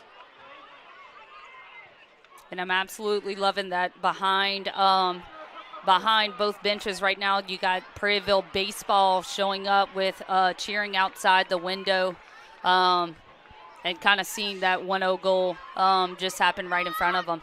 But foul right here just because you can't go through someone to receive the ball, and also dangerous play.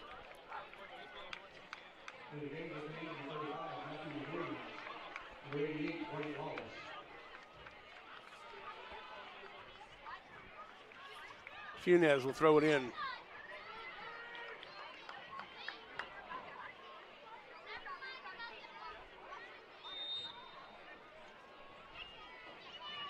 Short throw, didn't get it in the field. Yep, so that's going to be Rummel all the way where that throw started. So that's Rummel getting closer to the goal right now. Venegas will throw it in for the Raiders.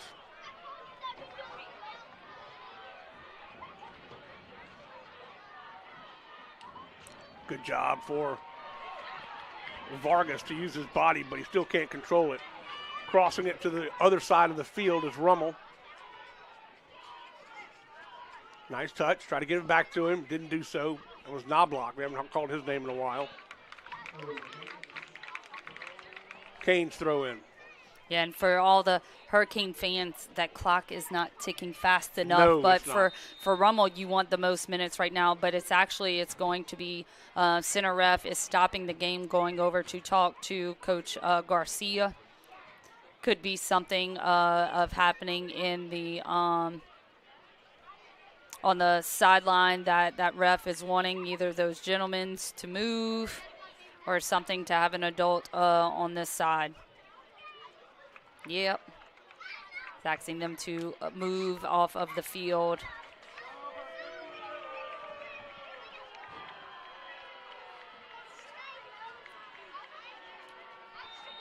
All right, we're back to action, so that'll add some time. Not much, but a little bit.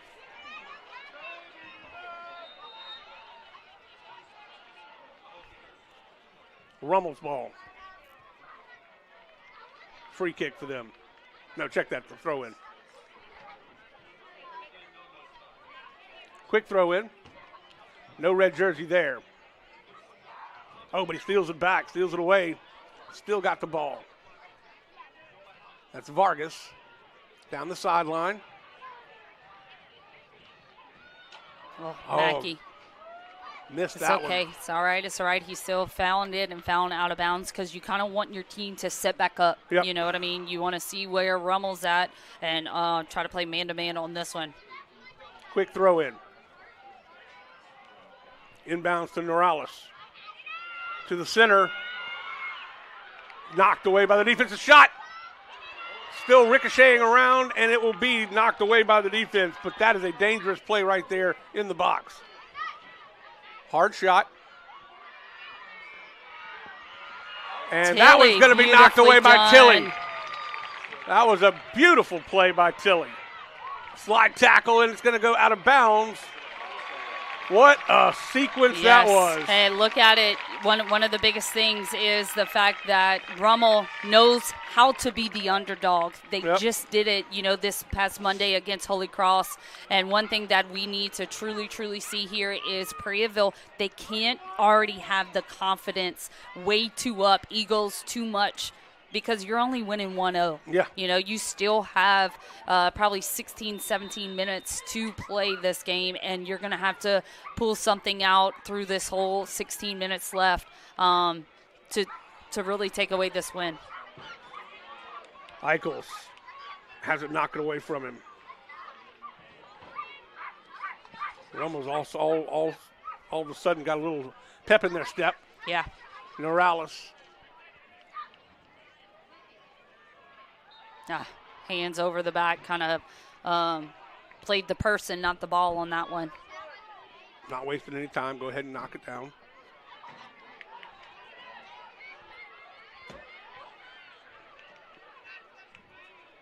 Nothing wrong with that. You got Lawless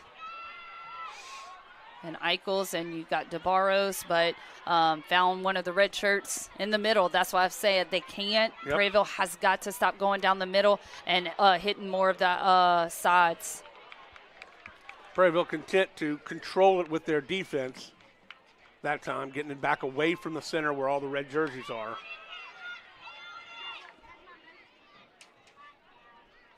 Out of bounds, Prairieville ball, which DeBarros is in right now. So he's about to, well, DeBarros is getting subbed in right now. So you have your long throw player coming in. Yep. Did he go in for Eichels? Could be, yeah. Or no? No, Eichels is still here. There. Yeah. So it must be the person that took out Jace Golson, the goal scorer. Right. So he was playing that left wing. Big throw right here. Shot, ricochet. O'Brien able to somehow see it. Spot it out of the traffic. Yes, another time I'm going to say, as a goalkeeper, your positioning is everything. It sets you up for key moments just like that. You know, him moving around, kind of staying central, kept that ball from finding the back of the net. Bounces it off Villatoro's legs, and it will be as we can see Prairieville. this attempt right here, bounce off, bounce. Yes. Awesome Those are job sneaky. by O'Brien right there by just staying central. Yeah, the hardest part, I think, for me, if I were a goalie, is to wait for the ball to come to me instead of trying to meet the ball ahead of Well, you've where seen, they're anticipating okay, it. that was both. I don't know about that one. They both fell straight to it, and we're a going to card. see our first yellow card this game. So he will have to come out of the game, Yeah. at least momentarily. Yeah, I want to see this just because of the fact both was brought down together because both had hands on each other. But right here, Rummel can start a transition. That was one of their key victories to keys to victories is just the fact of keeping possession, and right here they're doing great right now, and this free kick is a great opportunity for Rummel with about 13 minutes left. Thiago Villatoro puts his foot into it, and it will be headed away by a Prairieville defender. And Prairieville's going to keep the ball right here.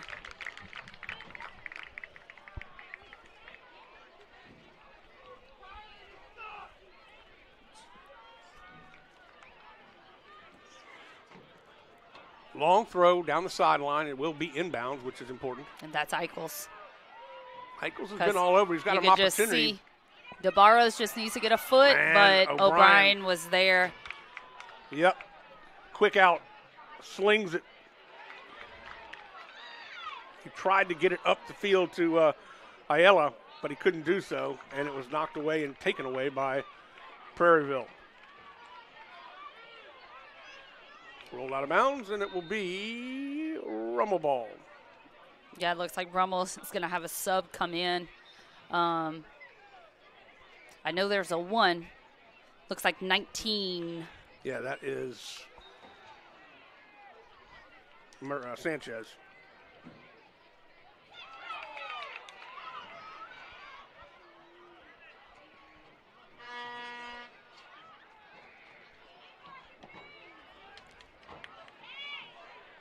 Yeah, Rummel right now just needs to find their pace and then find somebody open up at the top and then kind of flank it out to the outside. Right now, they're also wasting time. They have to find the back of the net because if they want to win this, now they have to score 2.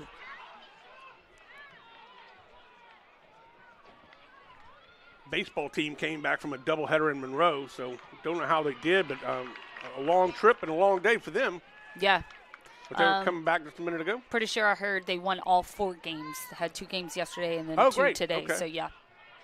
Congratulations to them.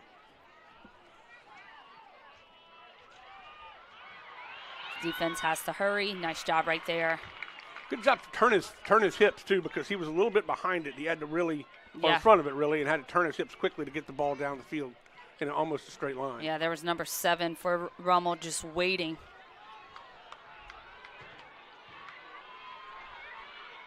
Hernandez fighting hard, gets by 2 defenders, and there's a collision, and it's knocked away. And look at the ball just in the wind right now. Like, it is just stopping. It's not, I mean, it's definitely slowing down the game. Well, the wind has shifted now. Now it is at the back of Rummel. Yeah. So this and could it's help about 10 Rummel miles out an right hour. now, and they're going to stop the clock right here to let the ball get back in to play. When it starts getting to where it's 12 minutes and under, one of the biggest things that you got to see is the referee will stop if the ball does not get back into the play quick enough. Norales for the corner kick. Their first one of this half, let's see. And Knocked great away. job by Prairieville. Rummel ball, everybody's going to be playing defense literally these last 9-10 minutes. Yep. 8:30 unofficially on the clock. We stop it at 2, and we'll find out how much time they've added. While we have a stoppage of play, the Washita Lady Canes will host Washita on Monday at 6 p.m. in the regional round of the girls' basketball playoffs at the Storm Center. Don't want to miss that. We wish them the best. Again, Rummel ball. Quick throw in. Nope. Thought it was going to be a quick throw in. Changed his mind. Now we're into play.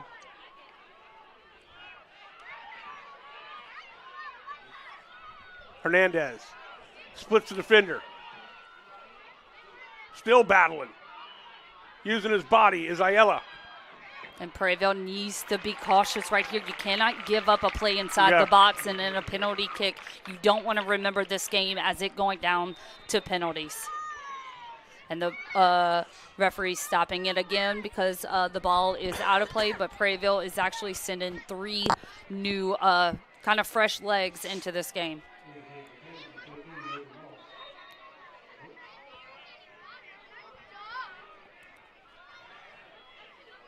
Norales is waiting to do the corner kick again from the left side.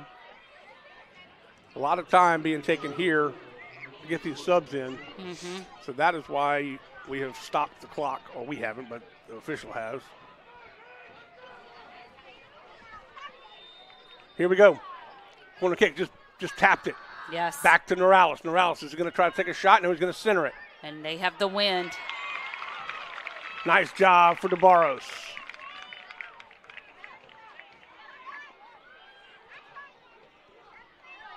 Got to be careful here. Tilley's out of the goal. You got to get back. Great job. Whew, that was a scary play. And look, he's yelling at his defense to step up because of the fact there's almost 20 yards in between offense and defense right now, and they have to kind of sucker that in because Rummel is just going straight back to the defensive way. Oh, there it is. Penalty kick. Holy mackerel. Oh, yeah. Yeah. Hate to see. As we can see on here, just kind of sandwiched, but then also in a sense of kind of almost fail to, but you can't bring it down to being a sandwich in a semifinal game. So Rummel right here is going to have a chance with a penalty kick. The official talking over things with Tilley. And I don't know, Tilley's pleading his case, saying he didn't. So let's see. Well, this is what soccer is all about. Sometimes it's one-on-one, mano a mano. So this is going to be number 24, Villatari for Rummel taking this. And Tilly, the Berlin Wall, in goal for Prairieville. I mean, I'm nervous just thinking about it. Yes. Hey, and the wind is blowing right now. You can see it in the jersey, so got to be careful with how much you put on it.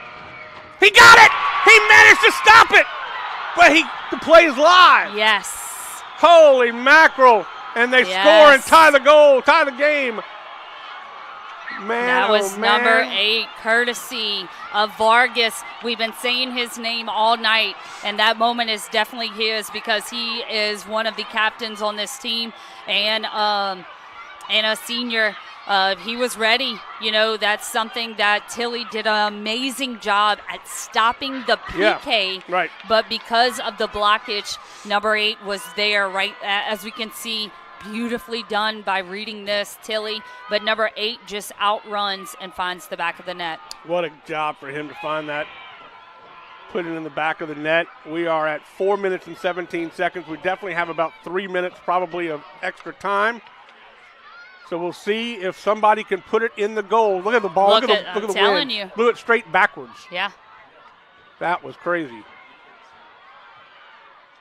Vargas, the one that just scored that goal, up the field, trying to get a run out. And it's a great nice slide job, tackle. Mackey. Mackey's everywhere.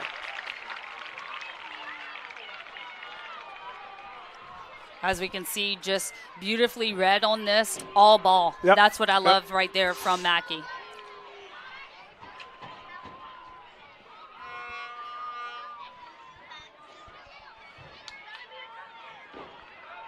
Oh, good try right there. Keep the ball. DeBarros battling. Now he's got the ball. Up the field, bounces it off. It looked like a handball there. That was close. Oh, nice move for Vargas. But that's Moss right there for Prairieville. O'Brien will come up and scoop it up. That cold front we expected to come through is coming through as we speak. And it has definitely changed the conditions out there a little bit. Hernandez trying to track it down, and O'Brien way out of the goal. If he's not careful, yes, man, he's got to get back.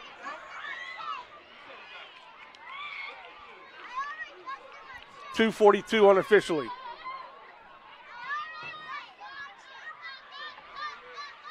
It could very well be going into OT. DeBarros coming in, but you have still Rummel, defensive back, number 46, that has been playing a phenomenal game. Sidney Godet. Godet is still back there for Rummel. Some new fresh legs coming in for Prairieville.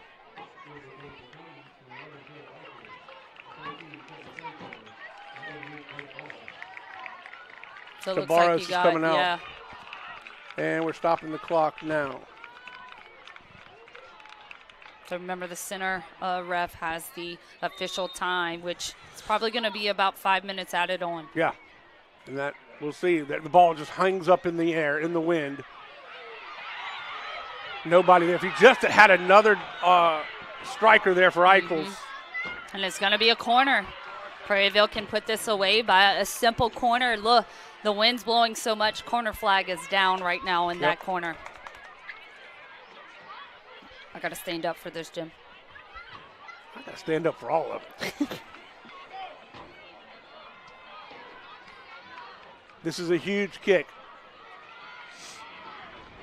Looks like we might have a sub for Rummel wants to come in, but they're not going to send him in yet. Here we go. Kick toward the center. Oh, and that he just took it. Yep.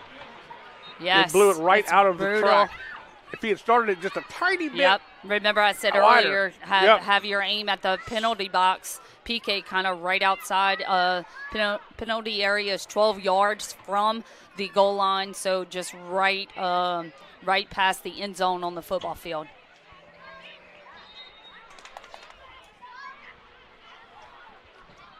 So goal kick, Rummel. Need to keep it low. It's going to hang up. That's kind of the same, too, with Yeah, it's bad play right there. That's kind of dangerous, kind of going in with somebody trying to head the ball and receive the ball. So free kick right here for Mackey. Mackey has a great foot that if he can find kind of the wind, you're right. You know, have that ball hang up a few for Prairieville and get somebody underneath. It's Great opportunity. It's at his back. He puts it down. And there it is. Oh, he just got it. O'Brien was just able to suck it back in like a vacuum cleaner. And it's going to be a yellow card right there. On who? Looks like it's going to be on Roussel because of trying to kick the ball when O'Brien had it. Oh, he didn't mean. I don't. Yeah. Yeah, okay. That it wasn't too. No. So that's gonna be, you know, a senior captain for Prairieville that has been so explosive on the defensive end. So gonna have to just set somebody back to play defense and then get him back in quick. We're in extra time.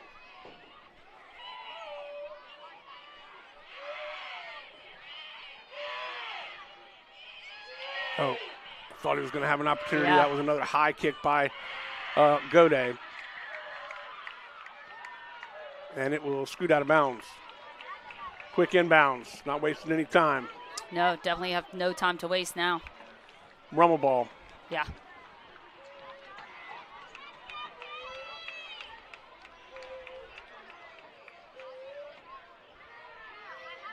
Rummel taking time, inbounds.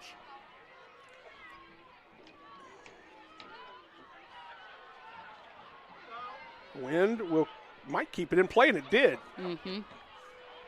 Still in. Nothing from there. Got to be careful. Minute and a half into extra time. High flyer. A foot race. And it will go out of bounds. And corner. Player down.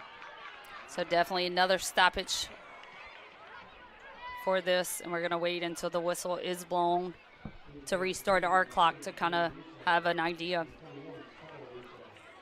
Man, I hope he's not too serious, but they're going to call the trainers over. Yeah, kind of holding the knee, but hopefully they can hear me from way up here, Jimmy. Go towards the PK area for this and let the wind push it back in. Yep, you're right.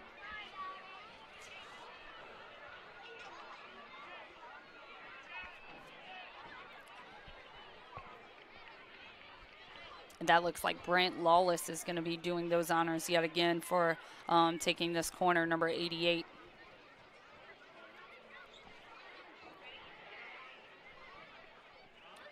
I don't know if they're working on his ankle or if it's a cramp. Yeah.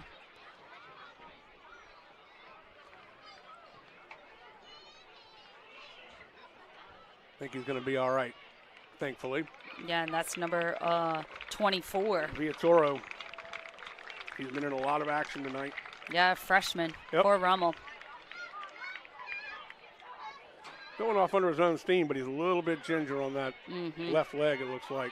I think he's got a cramp. The way he's not bending it. He might be Charlie horsed up. And DeBarros is coming back in for Prairieville.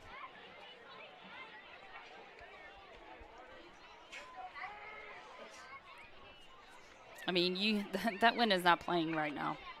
I think that's the MVP right now. Right. We will wait for the whistle, and we will get back into action.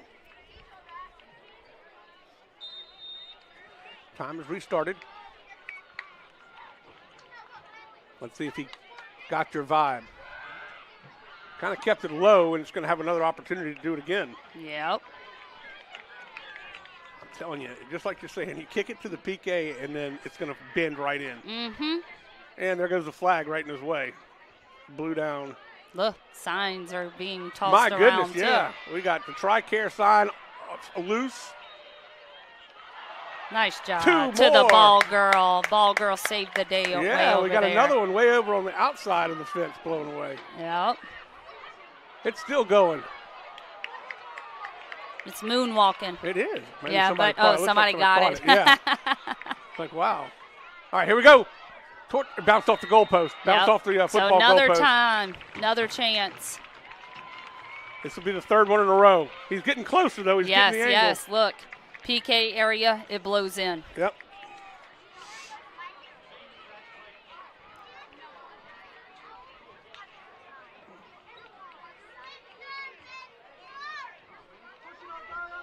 Here we go. Beautifully done. He's out of the goal. And another corner. Wow. 4 in a row. O'Brien was pulled out if he had just been able to keep it down. Look, you see how much it turned. Wow. So O'Brien. That's also something he went over another player that could have been. No, that could be a foul. Over Carl Roussel. And that would have been a penalty kick. Yeah. Man, they're all tight. It's like the stack in basketball. This was, oh my goodness. I thought it was the end. It's loose, knocked away. Is another corner? Nope. Oh, yes, on this side now. Man, oh man, we're Division II semifinals going down to literally 4 corners. All right, and there can't be a lot of time left. We're about 4 minutes into extra time. So what happens if we tie? We go to a 10-minute period? Yep, and then overtime? Another 10, and then a 5, which is called a golden goal. Cleared it away. They managed to get it away from the goal kick, and it's going to be Prairieville ball to throw in.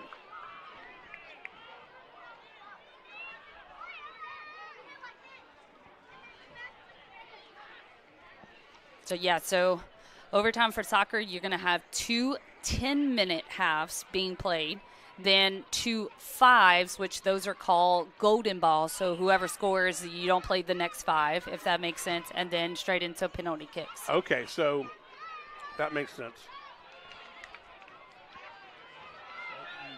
DeBarro trying to get there. And another corner. All right. We're going to keep kicking corners until we don't have much time. The soccer gods are trying to give it to the Canes. Come on, giving you corners. Let's see what you can do with it. That's it. Not as cramped in there as they were on the 4th one that we had earlier. Yeah, you want to make this run in and get to the ball. Don't just make a run to make a run. Get to the ball. Over, a little bit far. Still loose. And it will be another corner. And that ball is going on to Parker Road over there. We're at 5.5 minutes in overage. And I'm sure he stopped the clock here because the ball is taking forever. Maybe not. We have a ball. No, if Prairieville comes away with this win, I can already imagine Coach Garcia's first thing he's going to do at practice, and it's going to be scoring on a corner kick. Right. Beautifully placed. Knocked away. Is out of the goal. He's got a chance. And he, oh my, that was so close. Right O'Brien, place, right time, right there. O'Brien is fearless, though. Yeah. They're whacking at him. They're kicking. You got 2 Rummel players down. Yeah. That'll stop possibly the gap. That'll stop it. So. Yeah, it looks like a head injury on this one, so they're going to definitely stop it. How O'Brien managed to stay with that one. And again, it looked like Eichels didn't want to kick too hard because he didn't want to take a chance of, really hitting O'Brien in the face. I think number 46 right there, Gode, he was actually hit in the head by O'Brien going over him to try to grab the ball. So we got. So maybe another minute, Jim will be at it. He's going to be up and on his own steam. Congratulations, Dad, for that.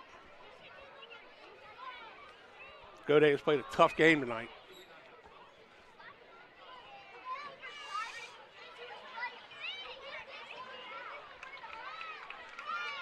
Glad he's up and walking off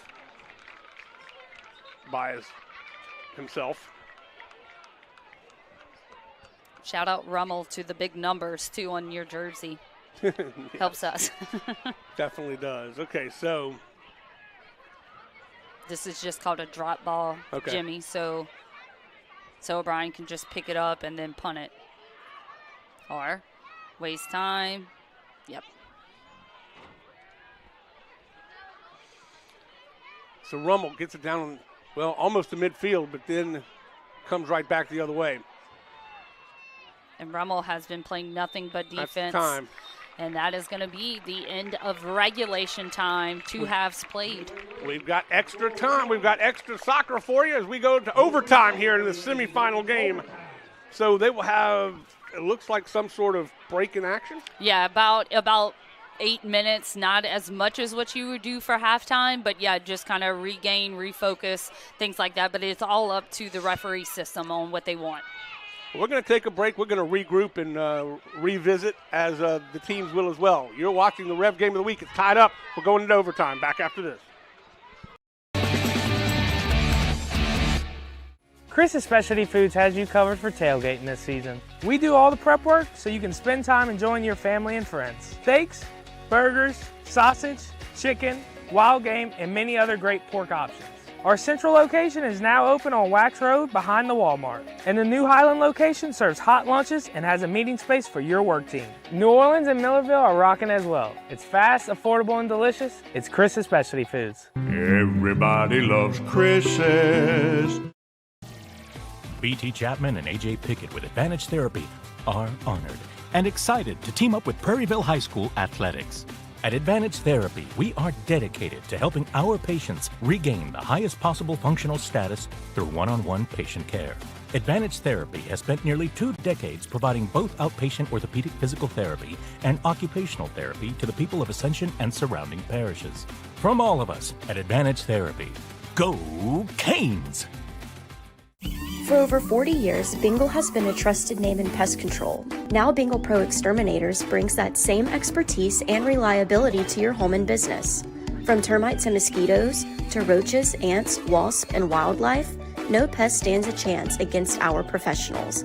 At Bingle Pro Exterminators, we keep pests gone.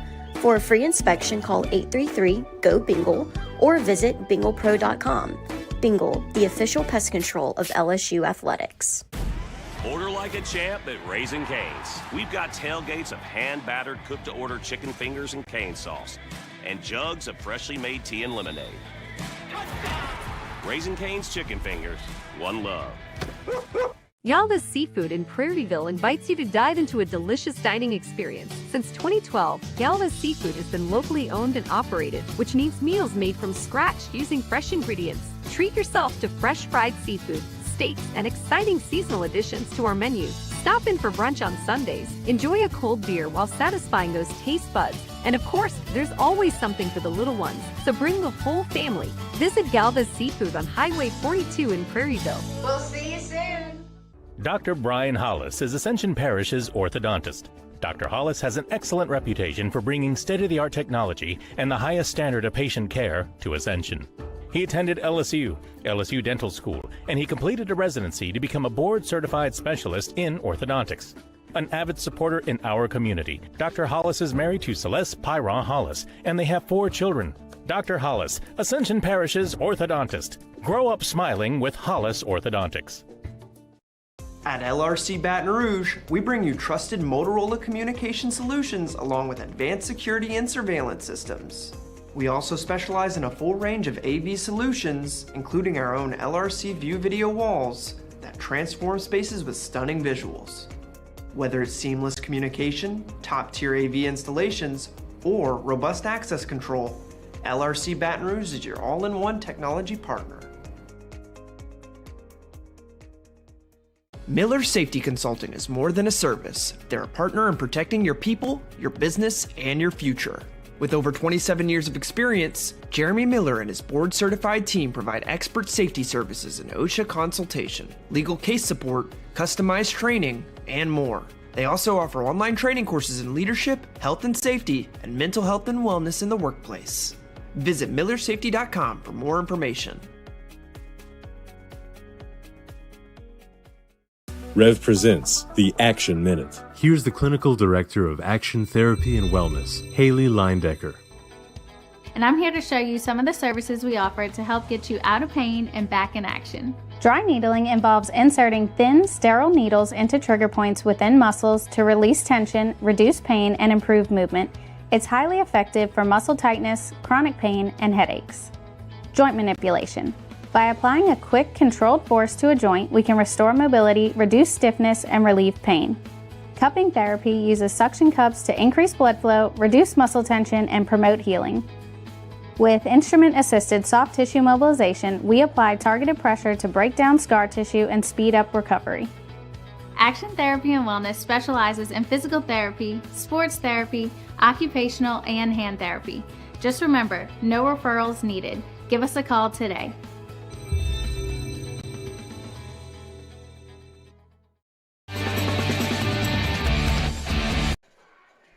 We are back to action. It is overtime here. We will play 2 10-minute halves, essentially, where we'll have 20 extra minutes of soccer. So will they add time to that just like Nope. No, it'll be straight 10? Nope, straight 10. Okay. So no matter what, the first 10, if someone scores, okay, they've still got to play that additional 10. No matter what, then when you get to the next round, that's 2 5 minutes, golden goal. If somebody scores in the first minute of the first 5, it's over. Got it.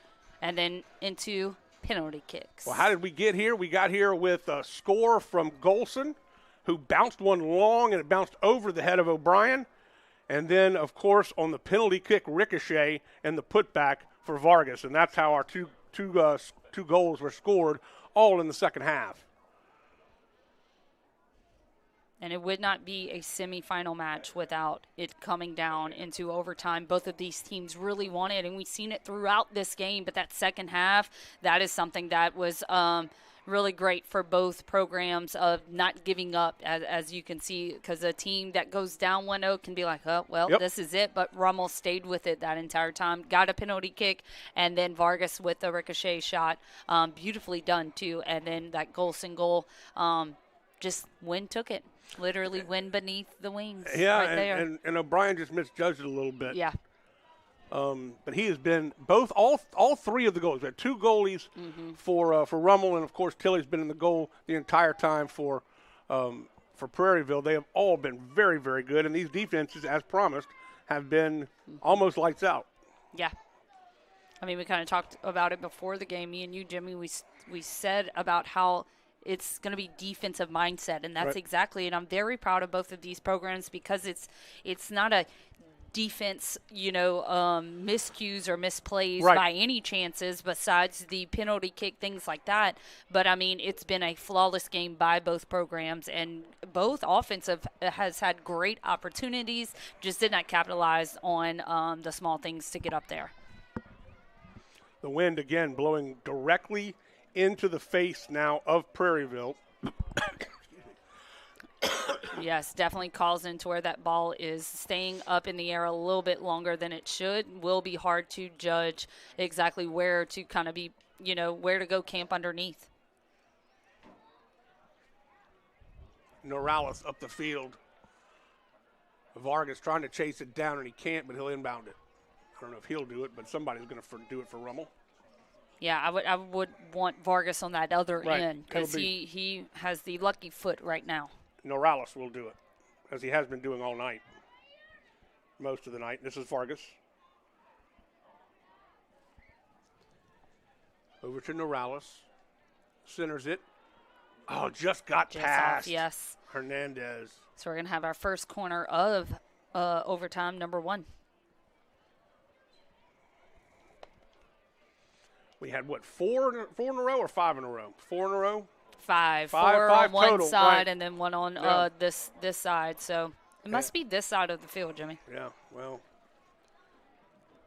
Rummel should have been paying attention to see what the wind's going to do. Let's see if they effectively do the same. That one's going to look like it was going to go toward the goal, but it bounced actually to the right. Yeah. Controlled, kind of, by Villatoro. That's staying in, and that's only going to be a throw-in all the way at the corner. That is literally why you have corner flags right there to help out the referee to see what side it goes on, almost like a goalpost, in a football game. But for that one, that corner flag was Rummel's friend to have it to where Prairieville had to have a throw-in all the way at the corner flag. It's going to be foul outside the box.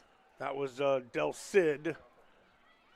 As we can see on this replay, they're not inside the box just yet, right outside. But kind of hard for that just because you're trying to go for the ball. But that Rummel player, Del Cid, is just so quick. Yep. You know, just already had it out and trying to get to the next frame inside of the 18-yard box. Well, look where Tilly is. He's inside the goal, hiding. I think now he's going to pop back out. Yeah, so anytime you have a wall like that, they are always on that near. Okay. They're blocking the view of the kicker for the near shot. I got and then Tilly hits the middle or the outside, which you saw. That's exactly where that Rummel kid was trying to kick to, was that far post. So that's where Tilly made his presence known. Well, somehow that didn't hit anybody. I don't know. No. That's the first ball that has not hit anybody. Yeah. It went right through there and just found the holes. Yep. Haven't seen that all day. Like a good line drive. There you go. We'll be seeing some of that in the next couple of weeks as we get going with our spring schedule. It'll hang up in the wind. Nice header up the field. High kick. And they will switch sides of the field after the first 10. So yeah, it's not like a true half in between these. They just literally flip-flop sides. This is Norales. Norales has had some opportunities. Ooh. He is a quick young man. And Pulls it back. it. Nice job to pull it back. Now, quickly, a line drive. That's what you want. Keep that ball low. Looked like he was tripped, but no call. Oh, Ooh, that's definitely tripped. They didn't call it. No, they yeah, did. Okay, yeah, they did. The crowd's Okay. reaction, couldn't hear the whistle. Yeah. So got to be smart on this. As we can see on this replay, tripped 1, 2, and then, yeah, definitely. One thing that you're going to have to do, though, if you're Mackey that's kicking this ball right now, don't put it in the air. Right. It's going to come right back at you. So more of a line drive, kind of go through the wind right here, almost like if you're throwing a javelin, you want to go through the wind and let kind of just a jet stream take the ball to you, to the goal. Don't get too much underneath. And did. Stops right there. Headed toward the Great goal. flick. Back toward the center. Oh, nobody was Ricocheting there. around. And the ball still being ricocheted. Boy, O'Brien was pulled out big time. O'Brien got lucky on that one. Knobloch. Now it's Arias up the field to Del Cid. Del Cid trying to run it out, and it will be scooped up by Tilly. Good job for Vargas to be there just in case. Yeah, Vargas kind of has to calm down, though. Him running into Tilly, when Tilly has the ball, he can get a red card easily for that. And you don't want to have your overtime be one man down. Right. You know, red card, that means Vargas would have to get out, and then Rummel will play with only 9 on the field. 10, but that means a big player would be out for Rummel. Vargas still down, slow to get up, but he is up now. He got tangled up down there. Defensive header. That's going to be a bounce. That's going to be a bump by Del Cid. And so that'll be a free kick for Prairieville. We're at 2:45. That was definitely almost like basketball, taking a charge. He was going for it, and then, just kind of played the person, not the ball. Yep.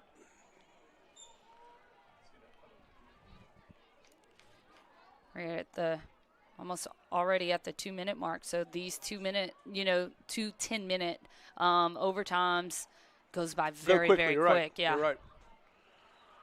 Again, they got to stop kicking it up so high because they're just trying to boot it down, but it's just literally checking back up and coming back toward them.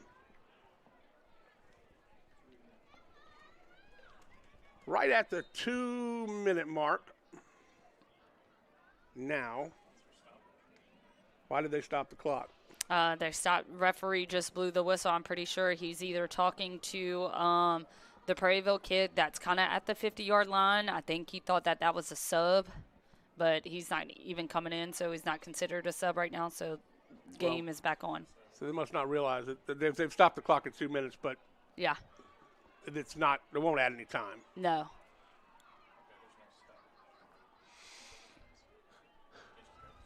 Yeah, just a straight 10, no matter what. Got it.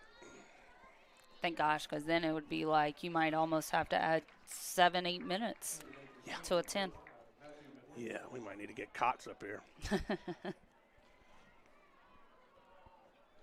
But this is what semifinal soccer should be. Yeah, absolutely. Two of the best teams in the state playing. Beautifully done right here. Just find something. Shot toward goal. It's going to be wide, and it's going to be slow roller. Good job, boy. Yes, good job. I absolutely love that effort. That's number 35, Matthew McWilliams, a junior for Prairieville. I absolutely love to see that in a kid just because that it just means more. Well, O'Brien was a little lackadaisical on his charge to the ball. He got lucky that he got there before McWilliams did.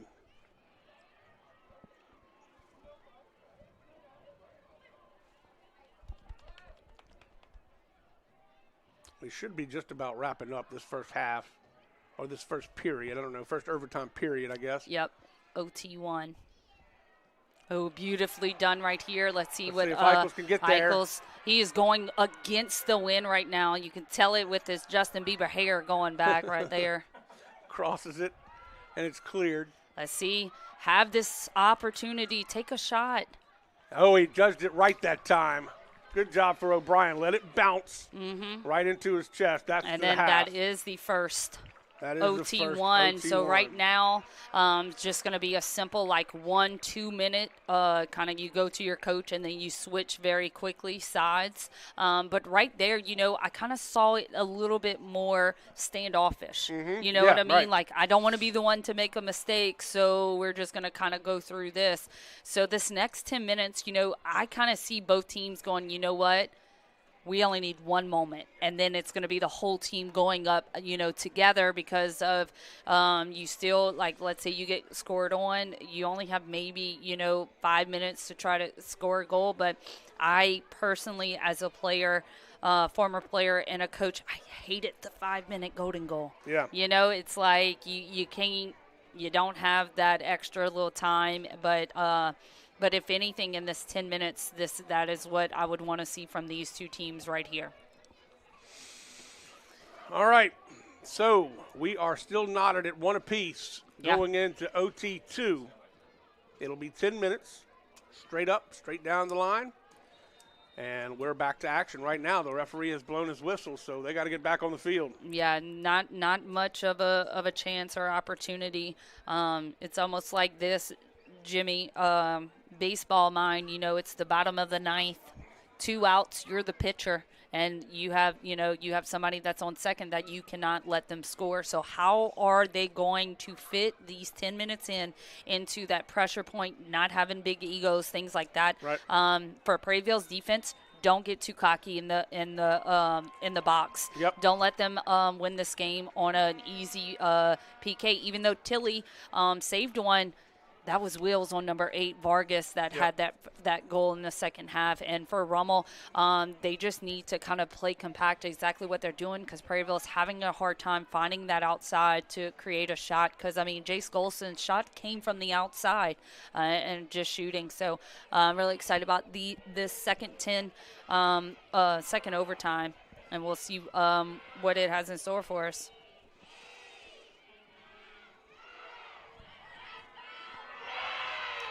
The crowd is definitely on their feet, and they have been so excited about the way this season has gone. This is a 10-game winning streak for Prairieville coming into this one since January 16th, I believe.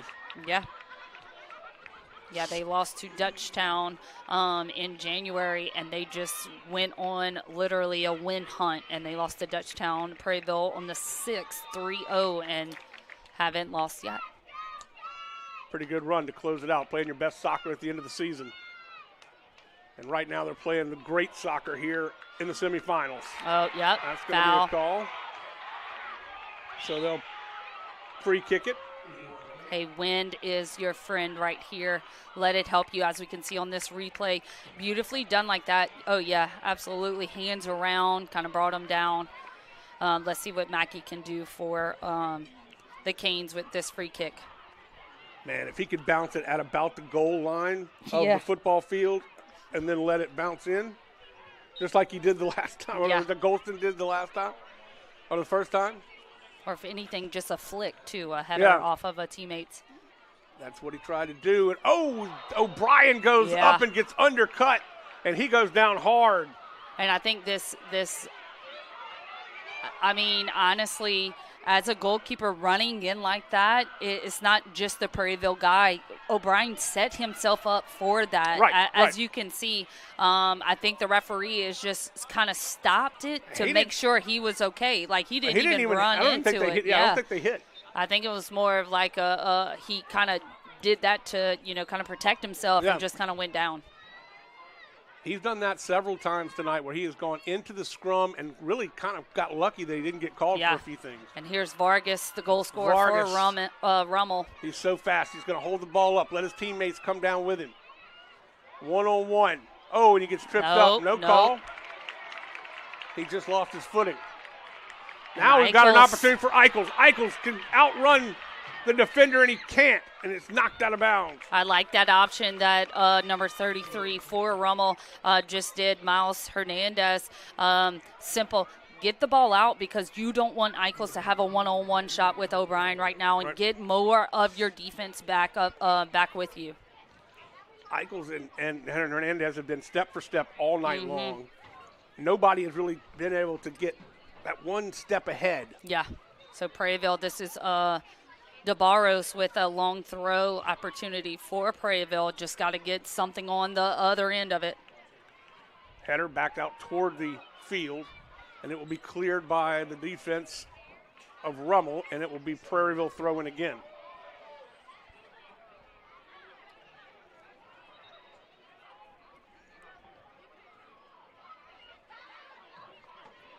Got a sub coming in. That is Eduardo Espinoza. Maybe he's been in the game and I didn't realize. Espinoza's in there nonetheless. Yeah. Right to the feet of Villatoro.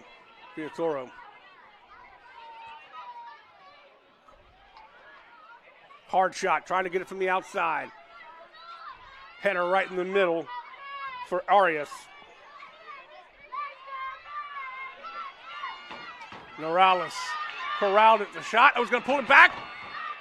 He still got the ball. Somehow he's dribbled between three defenders and thought he might have a shot on it. I like that sequence. That pretty sure that was goal scorer Jace Golson that was kind of playing with the ball right there in the box. Gotta just get rid of it. You can't, like how I've been saying, they have to shoot from the outside. Don't dribble in the middle where, their whole defense is.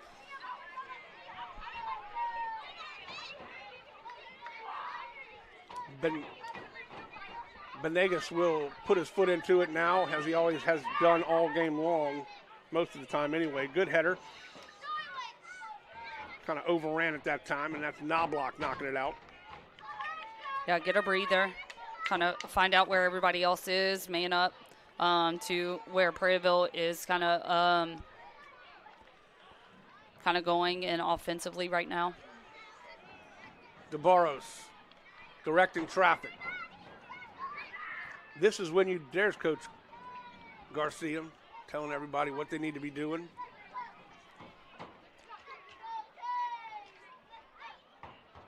And still with the ball, let's see. Just kind of didn't have enough power on that cross, but great try right there. We're at 5 minutes left to play in this second overtime period. Up the field. Rummel has not been able to get it past midfield in a while. Oh, I thought he had a little crossover move, but got stolen from him.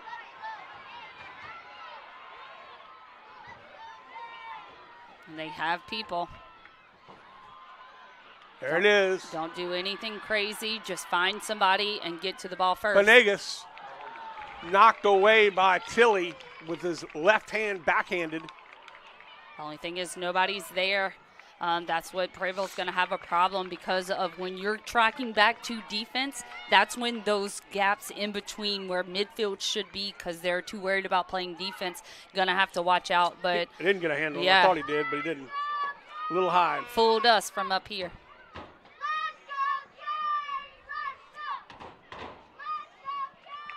And a corner. every corner flag. No, 2 on the Prairieville, excuse me, the Rummel side are still up, but the other 2 are. I think the wind has died down a little bit. The American flag is not blowing quite as hard.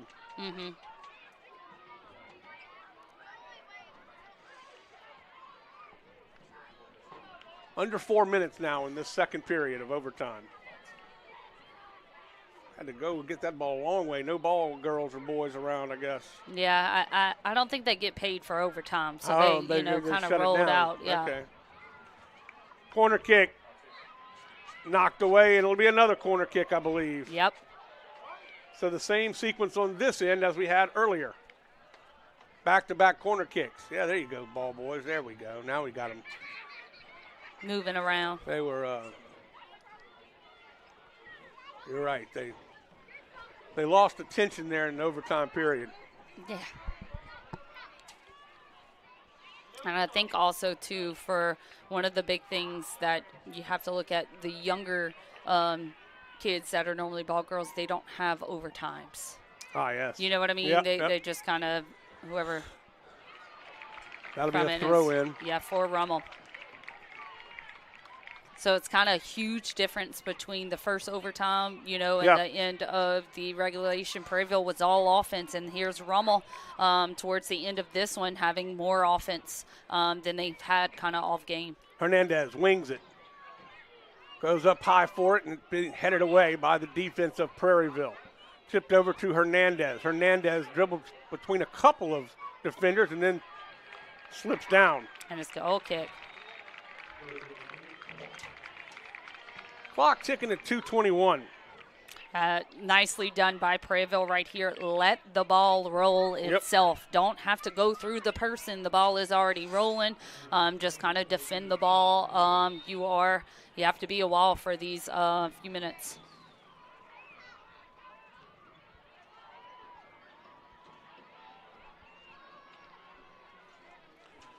Two minutes left to go. Pinball wizard is all we're doing here, bouncing it back and forth. Yep, right off the shin guards. Stays in play. No, it doesn't. Yep, so Roussel right there going to help out with this.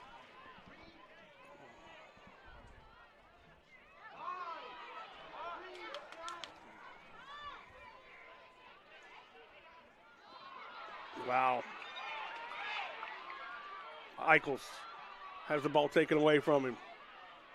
Looks like we're going to 5 minutes of golden time. Unless Vargas right here does something for Rummel. Be careful in the box. Yeah.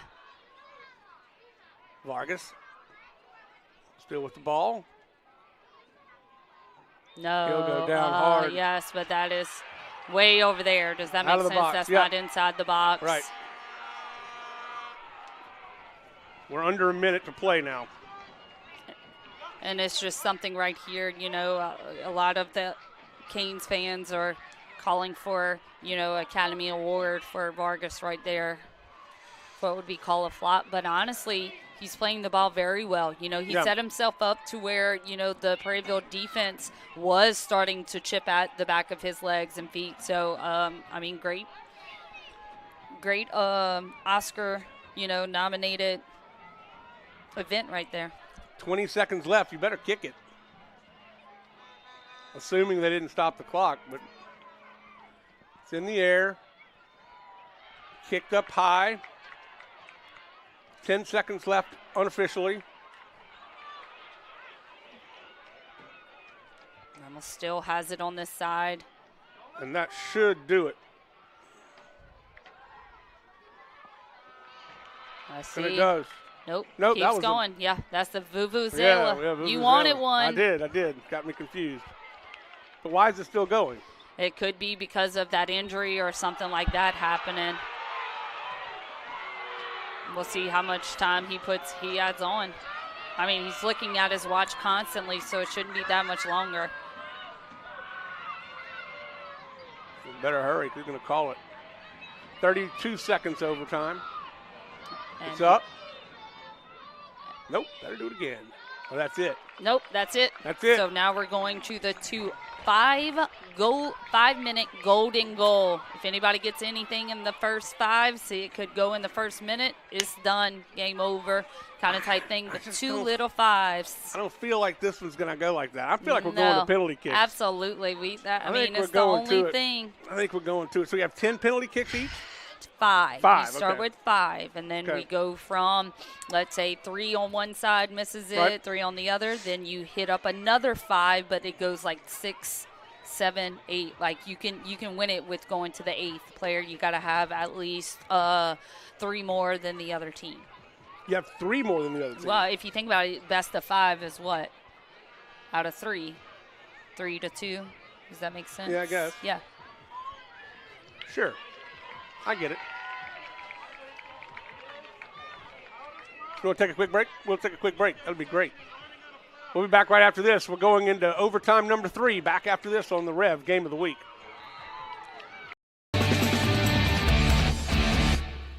Welcome to REV, delivering fiber-powered technology for both your home and your business. With phone service that connects you to what's important, internet that keeps your devices up and running, TV that delivers all the big moments, and security that protects how you live and work. All backed by local support teams right here in Louisiana. With 5-star service and reliability you can count on, we're ready to connect you to the people and places that matter most. REV.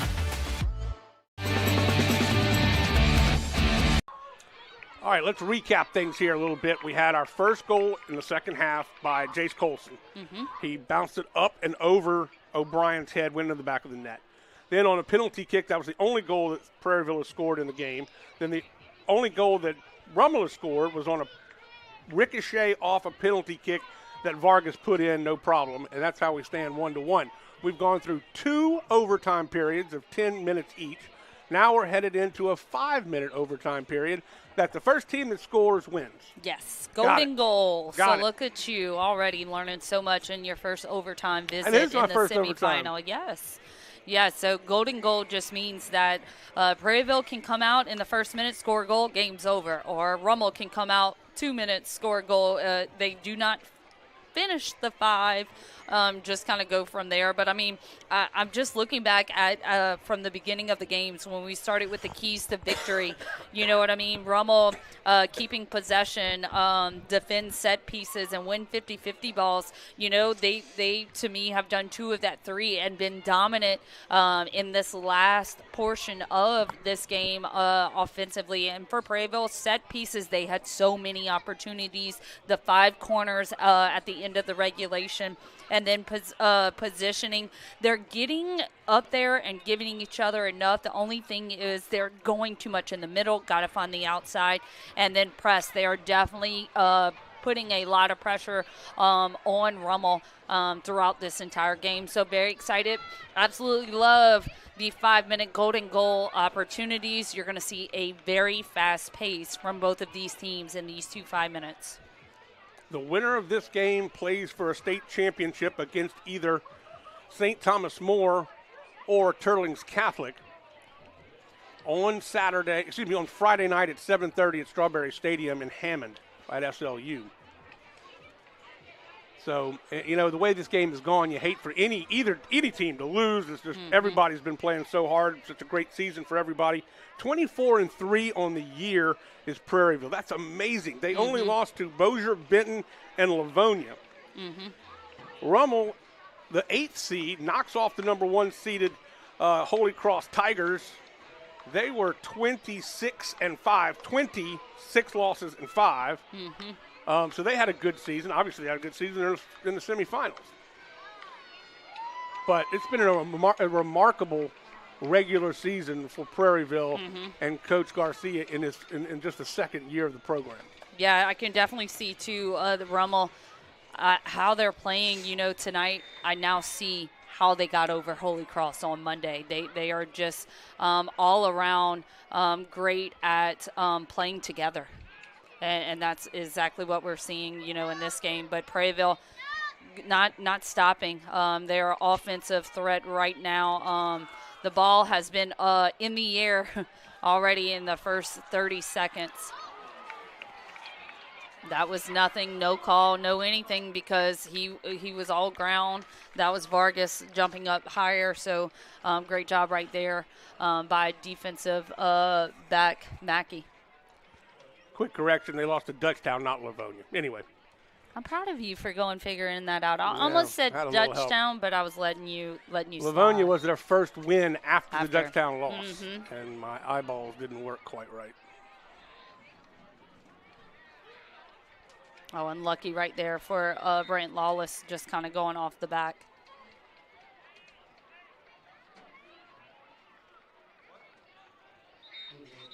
Got subs coming in. Yep, we got 2 of them. Both for Rummel and Prairieville coming in. Looks like Norales is back in for Rummel. And it looks like a defensive player for Prairieville It is has Norales. come in. Knobloch threw the ball in, and he'll throw it in again. Already at 3.5 minutes left in this golden goal period. It's very fast. Arias up the field, missing his man. And now DeBarros heads it to Eichels. Back to DeBarros. DeBarros has got a run out. Can he beat him? And coming in, sliding, is O'Brien. He is fearless in there. Mm-hmm. He's a very physical goalie. We've seen him kind of run over people and all kinds of things. This is Salinas. And now I'm seeing why Rummel's coach puts him the second half, because of that fearless that I'm going to give everything to it. I have to give credit to McDonald for that first half. Absolutely. He was phenomenal in the goal for Rummel.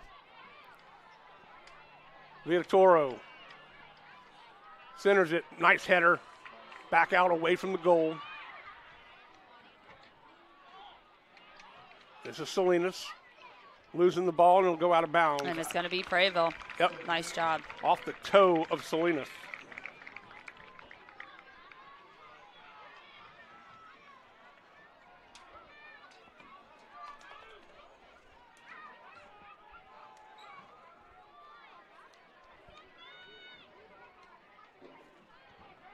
Right at the 2-minute mark now.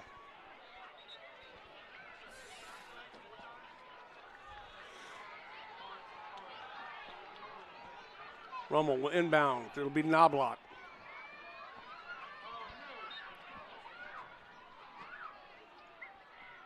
I think the referee stopped it for that. The ball went away. Norales. Knobloch will let one fly, and Tilley will come out and grab it. And Tilley needs to be patient. He has to get more people up, because if it's only Eichels, he got to go against 4 Rummel. Right. So it needs to be an all-out Prairieville surge. Hey, you like that right there? Yeah, nice. 2 offense. Salinas, excuse me.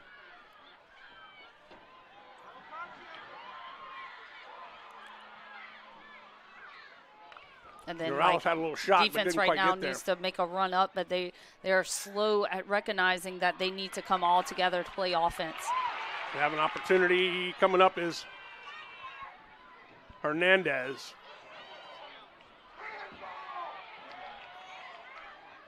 Wanted a handball on that one, no call.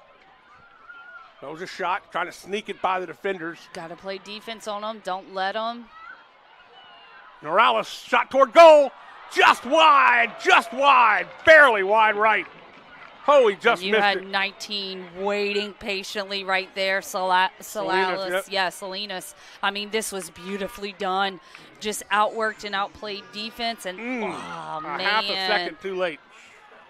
Half a second. And look, if that would have went in, game over. Yep, there ball was game. no other 5 minutes that, we would have went into.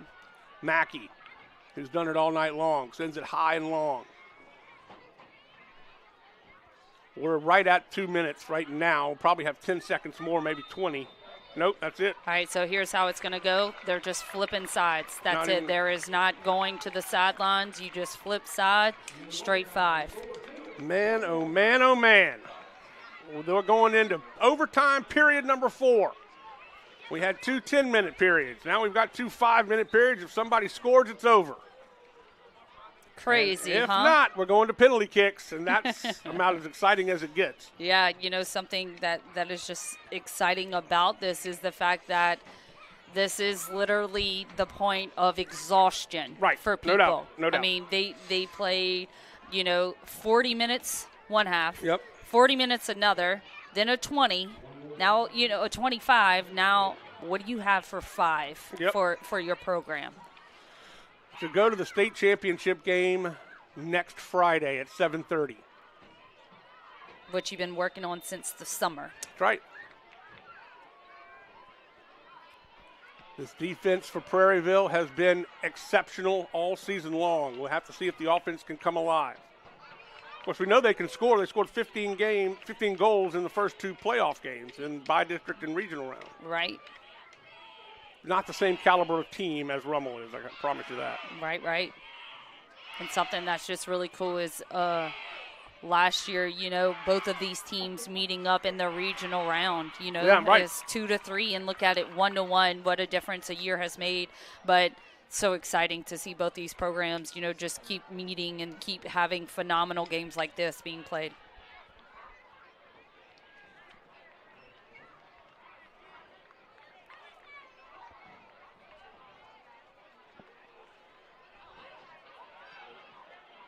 Bendegas clears it out. A handball. Handball against Prairieville. So a free kick for Rummel.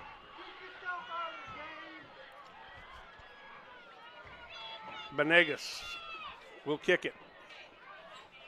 Going to allow his teammates and to it was get so down. hard, too, because you had, the number 10 for, sorry, not even probably number 10, but a Rummel player jumping up.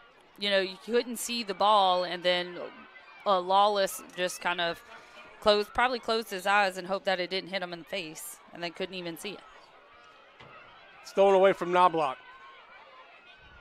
Down the sideline. All by himself. Oh, kind of just knocked it out of bounds accidentally. Man, I think he was already, his mind was moving faster than his feet and was wanting an opportunity to try to outrun, one of their fast defenders in the back that's been step by step with him the whole entire game.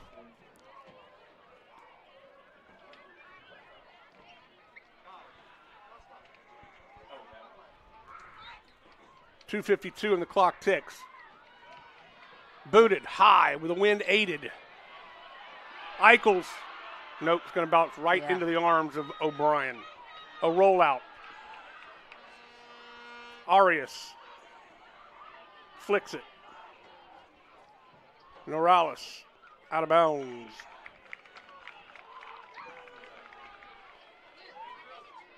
Under 2.5.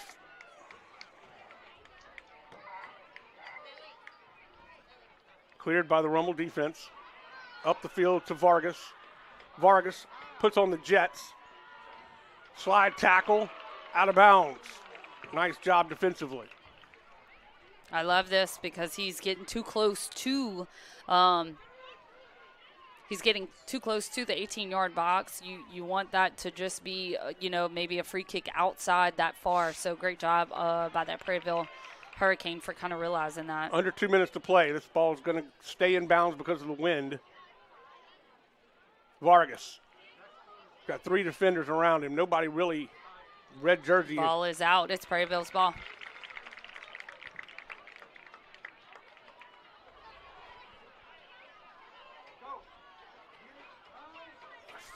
I don't want to jinx it, but it's Arias right there. I think we're going to PKs, man. We're going to a shootout.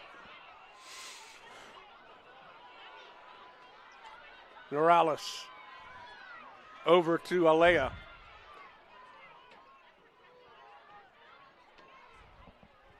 I love it. They just switched from one side to the other, back to the other. They're trying to get Prairieville to kind of get out of a defensive mindset and have one of their Rummel offensive players get open. Villatoro has it taken away. Battling for it. Venegas. 50 seconds to go. Norales takes it himself toward the middle. He takes a shot on goal. It's high. Good shot, but high. Yeah. We got about a half a minute left in this period. Quickly trying to get it into the field of play so that they can do a goal kick with about 25 seconds to go on my unofficial clock.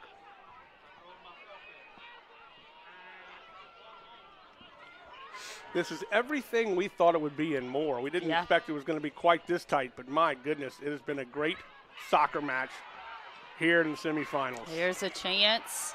O'Brien Right definitely there. learned from that second half goal from Jace Golson. That should do it right there. It does. I was right on the money. And we are going We're going to a into shootout, baby. Penalty kicks. Now, this will probably be another probably 7 minutes, little break, because you kind of have to say who's going to be a 5, your first 5. So great 2 little 5s right there. Yes, it was. We are going to shootout time. It's still tied 1 apiece. We'll be back after this. We'll decide the semifinals and who will go to the championship in mere moments. Don't go anywhere, folks. Back in a minute. Chris's Specialty Foods has you covered for tailgating this season. We do all the prep work so you can spend time enjoying your family and friends. Steaks, burgers, sausage, chicken, wild game, and many other great pork options. Our central location is now open on Wax Road behind the Walmart. And the new Highland location serves hot lunches and has a meeting space for your work team. New Orleans and Millerville are rocking as well. It's fast, affordable, and delicious. It's Chris's Specialty Foods. Everybody loves Chris's. BT Chapman and AJ Pickett with Advantage Therapy are honored and excited to team up with Prairieville High School Athletics. At Advantage Therapy, we are dedicated to helping our patients regain the highest possible functional status through one-on-one patient care. Advantage Therapy has spent nearly 2 decades providing both outpatient orthopedic physical therapy and occupational therapy to the people of Ascension and surrounding parishes. From all of us at Advantage Therapy, go Canes! For over 40 years, Bingle has been a trusted name in pest control. Now Bingle Pro Exterminators brings that same expertise and reliability to your home and business. From termites and mosquitoes to roaches, ants, wasps, and wildlife, no pest stands a chance against our professionals. At Bingle Pro Exterminators, we keep pests gone. For a free inspection, call 833-GO-BINGLE or visit binglepro.com. Bingle, the official pest control of LSU Athletics. Order like a champ at Raising Cane's. We've got tailgates of hand-battered, cooked-to-order chicken fingers and cane sauce, and jugs of freshly made tea and lemonade. Raising Cane's Chicken Fingers, one love.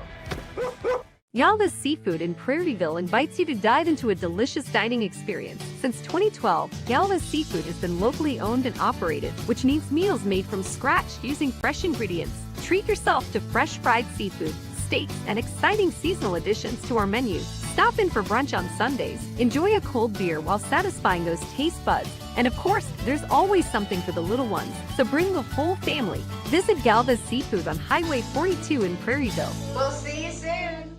Dr. Brian Hollis is Ascension Parish's orthodontist. Dr. Hollis has an excellent reputation for bringing state-of-the-art technology and the highest standard of patient care to Ascension. He attended LSU Dental School, and he completed a residency to become a board-certified specialist in orthodontics. An avid supporter in our community, Dr. Hollis is married to Celeste Pyron Hollis, and they have 4 children. Dr. Hollis, Ascension Parish's orthodontist. Grow up smiling with Hollis Orthodontics. Now the fun begins. All right, so let's explain what's going to happen here in the shootout round and the penalty kicks. Oh, me, right? Yeah, you. Yeah. Okay, so here's what's going to go. So Rummel is going to send out 5, and Prairieville is going to send out 5 shooters. From there, we'll figure out just during the break, they just did another coin toss. So whoever won that coin toss can either defer to go kick second, or they pick what side. So we're going to find out in just a minute when the first player comes and walks up.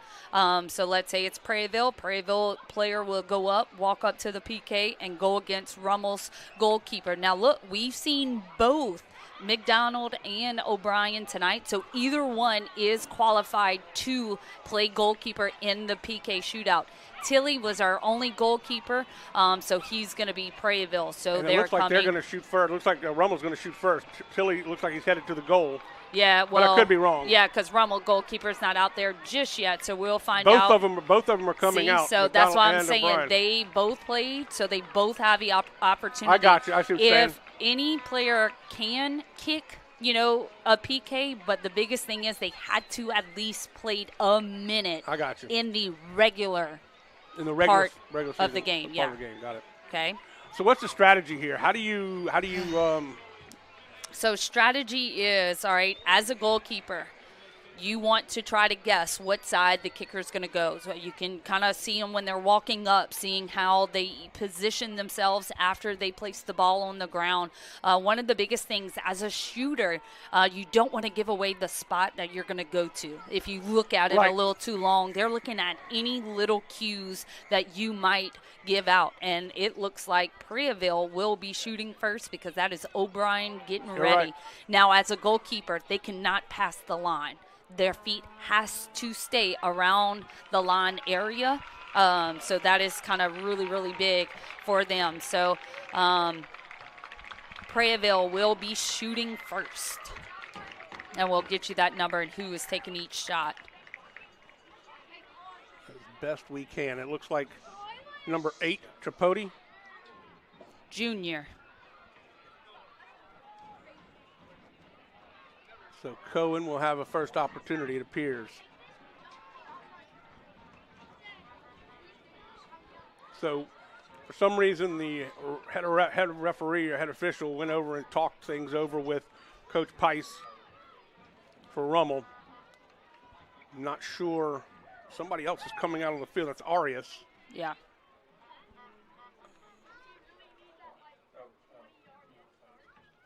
Not really sure what just happened on this notion. No, sorry, that wasn't Arias. That was Valentine. All right, here we go. First shot of 5. Winner take all. The championship.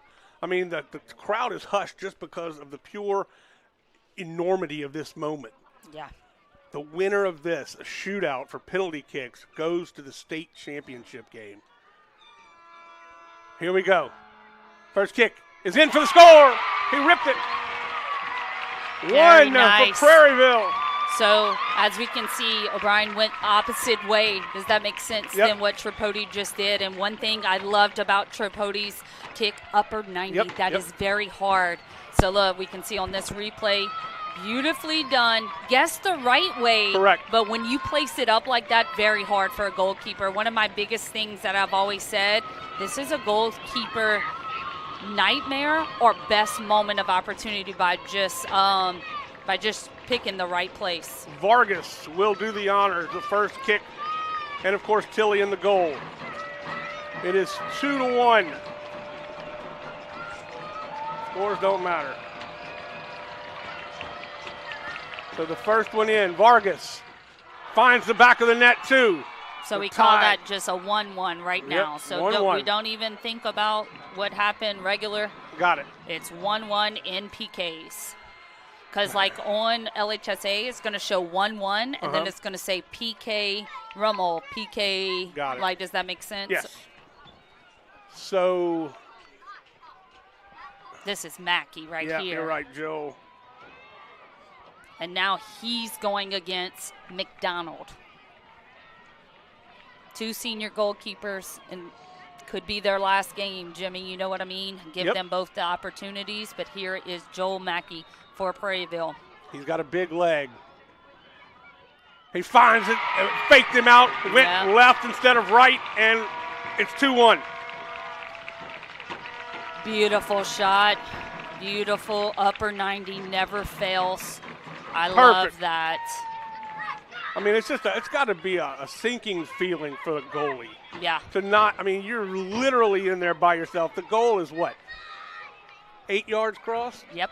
And it's a big old hole. It's huge, yes. I can tell you this right now, I've never wanted to be a goalkeeper and be put in this position, but you got to be strong-willed for this one. And this is number 11 that has been lighting it up all night long for Rummel. Morales against Tilly, 1-on-1. We're 2-1. Oh, he faked it. No goal. Nope. No shot. He's going to have to retake. Oh, re-kick it. Re-kick.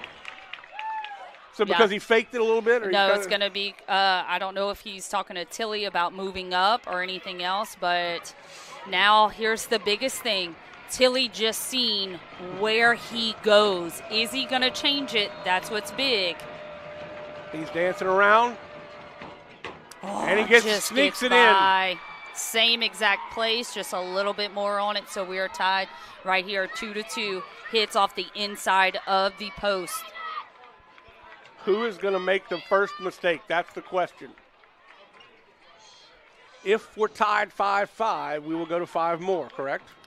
Correct. And if we're tied 10, we keep going until it's over? Yes, and Coach Adrian has about 53 players, so he can stay here all night. Well, not all of them have played in this game. Correct. Number 88 is Brant Lawless. Lawless puts it in the back of the net. 3-2. No one wants to go home. Nobody wants to go home is right. Great choice. I love he chose the bottom. I absolutely love any shot that is precise, straight into that corner. That is, love it. This is Tiago Villatoro. Number 24. We have seen him a lot today.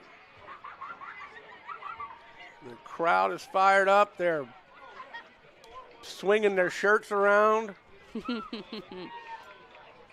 Loving every second of this. Going to love it a lot more if they can come out on top. Villatoro against Tilly. Villatoro going left foot. Nope, got it in. Straight in the middle. So would have knotted at 3. Yeah. Those are hard. You want to pick a side and you forget there's that third side, the middle. Yeah. The goal scorer for Prairieville, Jace Golson, coming up.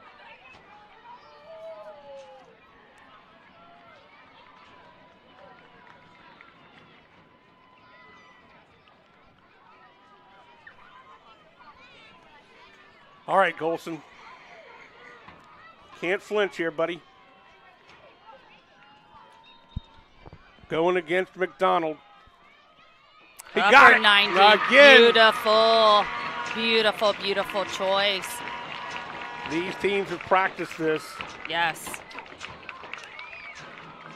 So it looks like we have all 10 guys on the field for the next 5 sequence, if it comes to that, correct? They're not going to have to wait and no, yeah, we'll just keep you going. have your 10, all yeah. Right. Then we'll reassess after that. What is the most penalty kicks you've seen in a shootout? Got up to 17. 17, yeah. Wow. Man, everybody's bouncing around. Everybody's on their 13. feet. That is Joe Del Cid. Del Cid finds the corner. And this will be number 5. All right, now once we get to number 5, it's not the 3 anymore. Okay? Like you don't have to win by 3. It can be that you have 2 misses and a make. Like, does that make sense? So the referee is definitely going to signal something, and I'll let you know, Jimbo. But why wouldn't it just be if you, I mean. So once we get past the 5, it's almost like a golden goal. Right. If that makes sense. So then it doesn't go, but you have to at least hit up to your 5th player on the first 5. The second 5. And beautifully done right there. That was little bit. I absolutely loved his choice and opportunity he gave for Prairieville on their 5th one. Shows off the other side and gets O'Brien to go to the opposite side. So we'll go to the next 5 if it happens. Correct. Because right now Prairieville already has right. all 5. Right. If Rummel misses, it's over. Could be, but we got to see about the ref. I don't think so. I think we're going to go to a 6. I mean, if we miss, yeah. No, why wouldn't it? It's a shutout. Yeah. Why? If he misses, it seems like it would be over. Correct. Let's see what can happen right here. See if Tilly can be the hero. Man, wouldn't that be nice? And he did! He did! Is going to the semis! Unbelievable! First time in school history, Prairieville High will be playing for the state championship on the 27th. 1 week from yesterday, they will be playing for the state championship. Rummel is absolutely beside themselves, but they played such a great game. This was everything we wanted it to be and more. The fireworks are going off. And the state championship bound on Friday at 7:30. Prairieville plays in Strawberry Stadium. And look, this is going to be so awesome for Ascension Parish because it's been since 2023 with Dutchtown, making it in 2023, and then East Ascension in Division II back in 2007, and in 2006 Division I. All three teams that I just mentioned, EA's 06 and 07 were runner-ups, and Dutchtown were runner-ups on the boys' side in 2023. Prairieville, last year only got to the quarters. This year, they're finding themselves at Strawberry Field.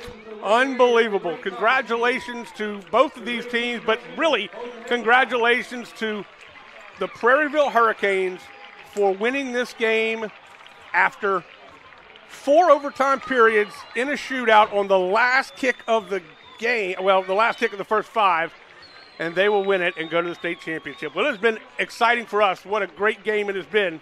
Yeah, and Coach Adrian Garcia walking around the field, making sure to go, celebrate with his team. But he is somebody that is always about the game of soccer, and he went straight to the Rummel Raiders right there.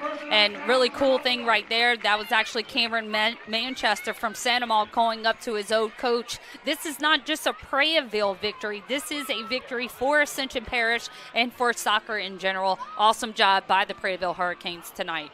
What a game, what a season. We've got a lot more REV sports coming up for you in the next few months, but right now we celebrate a semifinal victory for Prairieville, Coach Garcia, and this entire community and the entire parish, and we're so happy for them. They will play again on Friday night, 7:30, Strawberry Stadium in Hammond. That's going to do it for us in an exciting game. I want to thank our great crew, Priya Singleton, Jacob Wormburner of Wazan, Maggie Davis, Andre Chapoy, our great director, and of course back in Master Control, Lyle Boudreau. That is going to do it for Jolie Hartman and myself, Jimmy Frederick. Have a great night, everybody. Go Hurricanes!